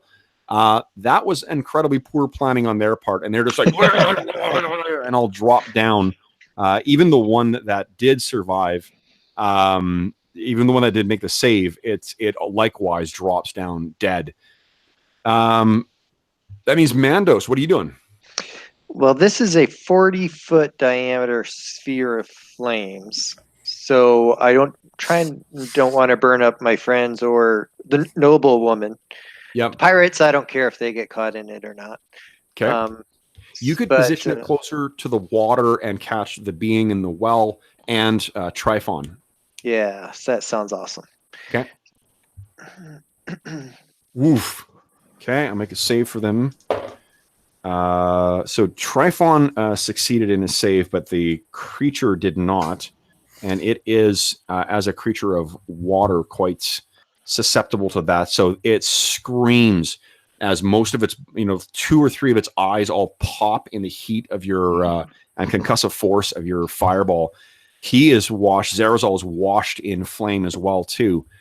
And having disturbed the creature as well, Trifon's form shimmers and changes as his illusion, clinging to what he once was, falls, and you see this revealed. That's hilarious. Damn, you ugly. He's screaming out curses in Hellenic Atlantean that Zarazal, you would rather you did not know how to repeat. He's crying out as well to the Azathoth, which of course is empty pleas. Even not as one of the faithful, you know that Azathoth does not answer the prayers of the faithful. Okay, so then as that sort of, that massive electrical and fire display passes, we see our 3 martial heroes come either climbing, swinging, or leaping down into this fray as more Atlantean guards are beginning to run out, and this thing, the being in the well, is writhing around and screaming in pain. Okay, that I believe is everything for that round. Delia sees her 2 saviors jump down. Let's decide what we're going to do for next round. So the being in the well is going to do something magical. Kelvin, what are you doing? There's probably 4 more guards that have run out. Their Trifon is still up and moving, though clearly non-human at this point. So do I have a path to this the sorcerer, the Trifon, or Absolutely? Yep. Yeah. So I'm gonna charge that bad boy. Okay, Mandos, what are you doing this round? Well, last time that crossbow worked out really well for me, so I'm about to go sharpshooter and take my laser sights and start shooting. Okay, Matanga, you are within a sprinting distance of getting to Delia. Okay. All right. I'm going to secure Delia first, and then I guess if something comes at me, attack it. Okay. Zerazol? Oh, you're muted. Sorry, I'm doing the same with Matanga. Okay. Meeting at Delia, freeing her, and then fighting our way back up. All right. And Killock, what are you doing? Nope, you're also muted. Muted also. I'm gonna make my way down there as well. There's no real thorns or anything else like that. I didn't hear. Have we heard anything lately about like the aboleth-looking creature in the water, or no? It's just writhing around in pain, and it's going to cast a spell this Yeah, it's turn. starting to work some of its primal magics. Oh, Who has a radium gun? I do. I'm gonna move down there and blast it with my radium gun, I guess.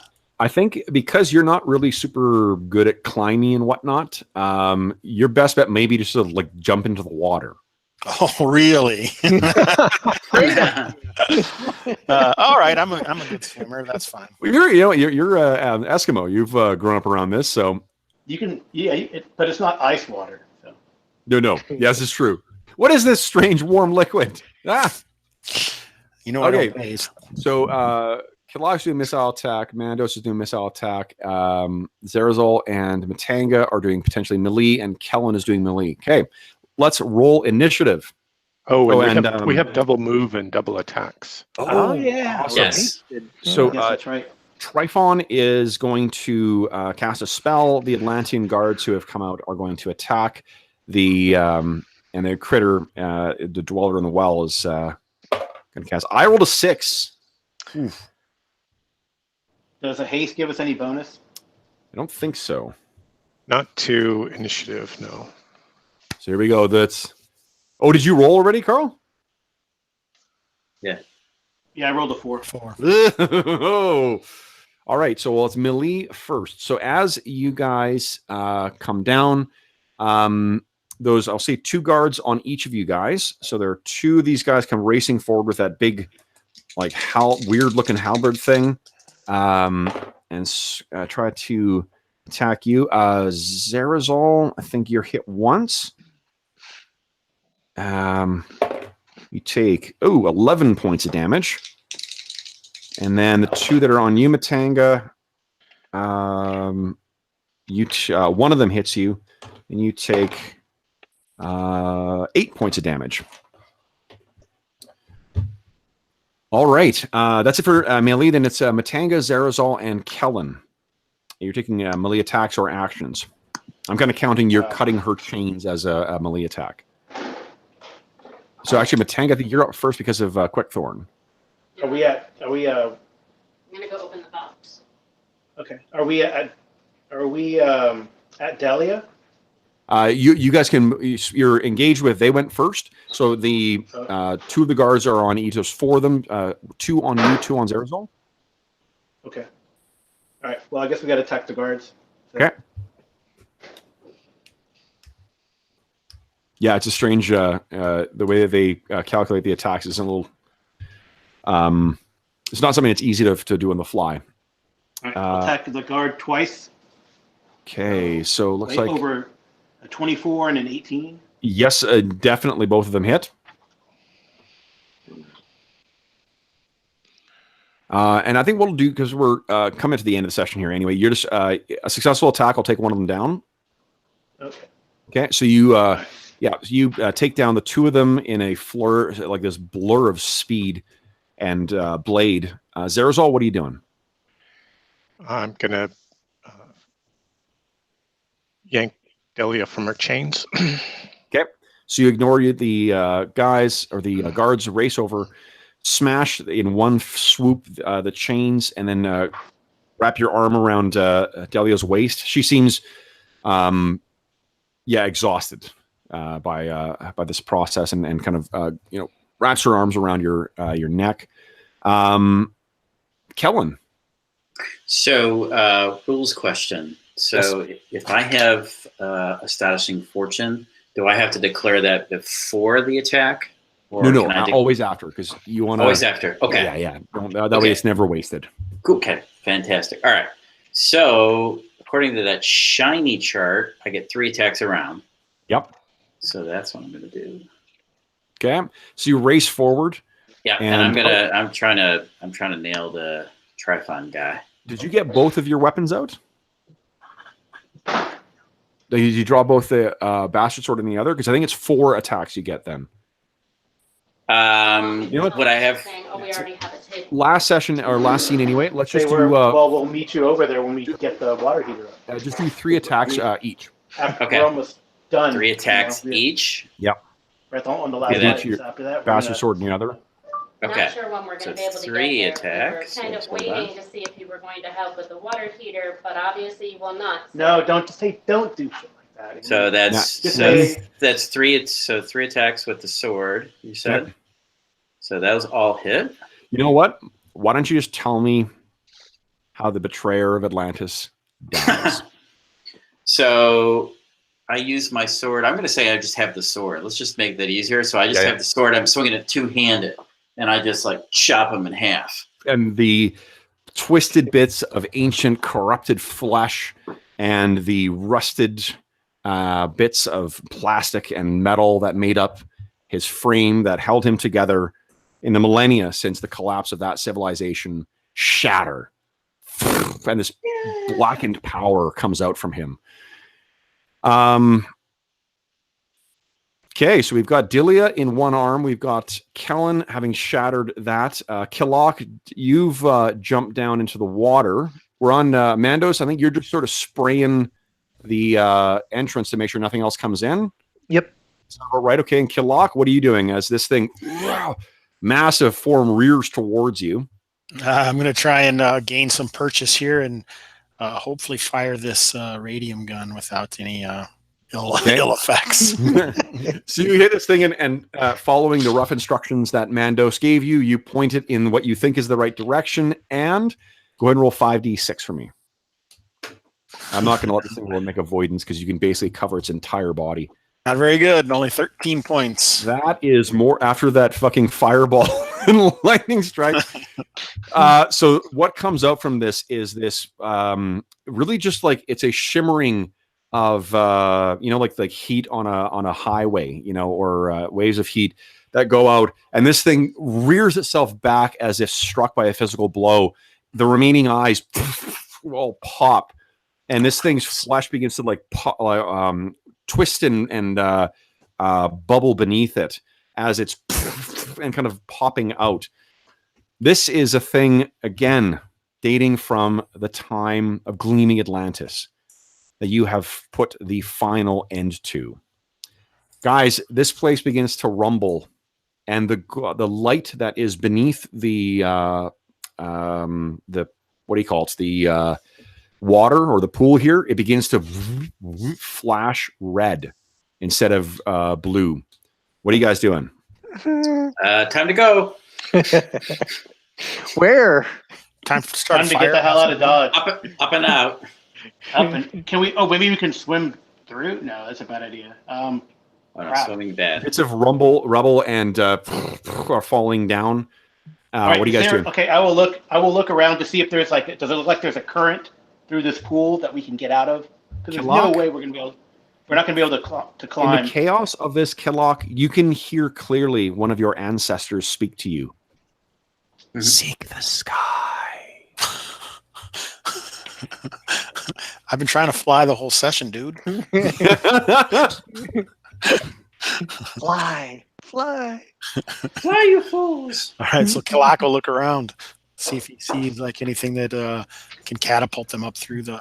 You can see that collection now that the lights have changed down here. You look up, and that storm that had accumulated above the tower, above the spire, it has parted, and you see the clean and clear blackened sky full of stars. Seek the sky. I feel like I'm supposed to do. Do I see any constellation or stars down here? No. Symbology wise. All right. I mean, my initial thing is say, Maybe I'll call to see if anyone is wiser than I am. Even though the ancestors speak to me, they also speak through me. So I will call out to my companions as if I know what I'm talking about. Seek the sky quickly.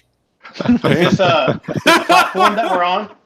Again, like That we're on. Does it look like fraud it psychic can who's move? just throwing out bullshit things and letting other people draw the meaning they want from it. So does Okay, this so platform you- that we're standing on, this platform that we're on, can it move? Um, Because I'm sort of elevated. Does it There look does like seem- that?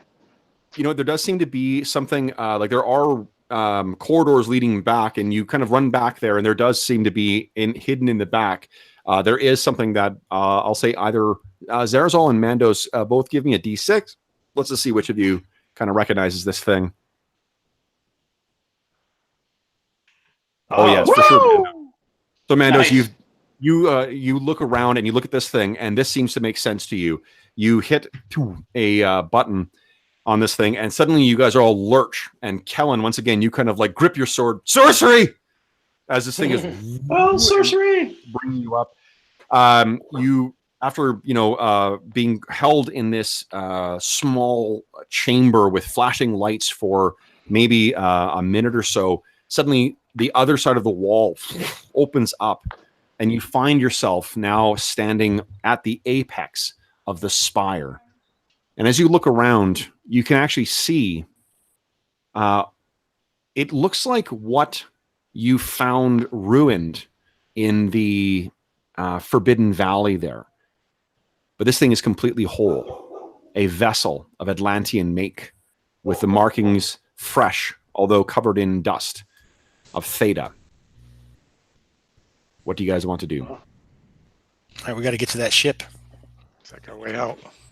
So as the whole thing rocks back and forth, you feel yourself as if the a repeat of the sinking of that ship.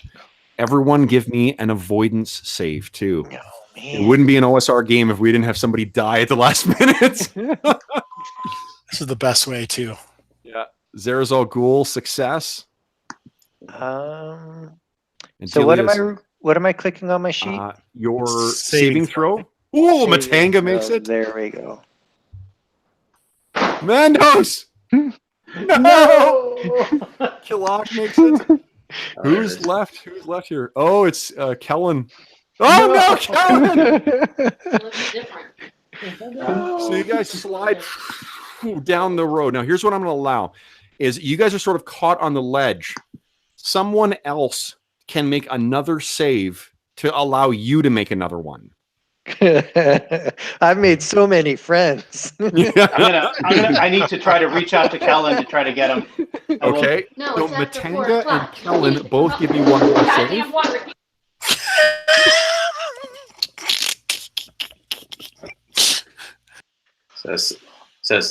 So is somebody gonna give me a Yeah, Kellen, go ahead and roll again, and then okie Batinga fail. oh, but Matanga, that roll does not include his bonus to avoidance, so he actually saves. Hmm. Yeah, because they just roll natural. That's So close. Kellen, Gotcha. let's see. Kellen did it. Yeah. So that means Mandos is hanging on and singing. Guys. All you guys remember is that when at one point he was your slaver. wow, sorcerer. I think Delia makes the call for you, and she says, "Fit fate for one such as you." And she kicks you in the face, and you fall back, and like Emperor style, go flying down. And the fury you're feeling, your whole body is kind of bursts into flame and immolates as it's a fireball falling down into that well. The rest of you pile into the Atlantean vessel, and just in time as you lift off, end of Return of the Jedi style, the thing falling down around you, you fly off. And any one of you that spares a look back at it, you see that entire hidden island is roiling up and disappearing beneath the waves, the last outpost of Atlantis, now claimed by the oceans of Hyperborea. And as you fly away towards the rising moon, uncertain as to where you are or where to go, what is the last thing we hear from our heroes? I need a drink. So then we go through the whole, credits roll and whatnot. We get to the post credits, and we see the last bit of the spire sinking beneath the waves. It's the very, very last thing. And as it goes beneath, we see another one of those Atlantean vessels sort of, bob up through the wreckage that's on there. And then we see a hand rise from the water, charred and burned, hits the side, and the next hand comes up, and it's the staff of Tryphon. And there seems to be some kind of metallic stuff that's running down its arms. Mandos, what is your last word? Revenge will be mine. And he says it in Atlantean Hellenic. Oh, So, awesome.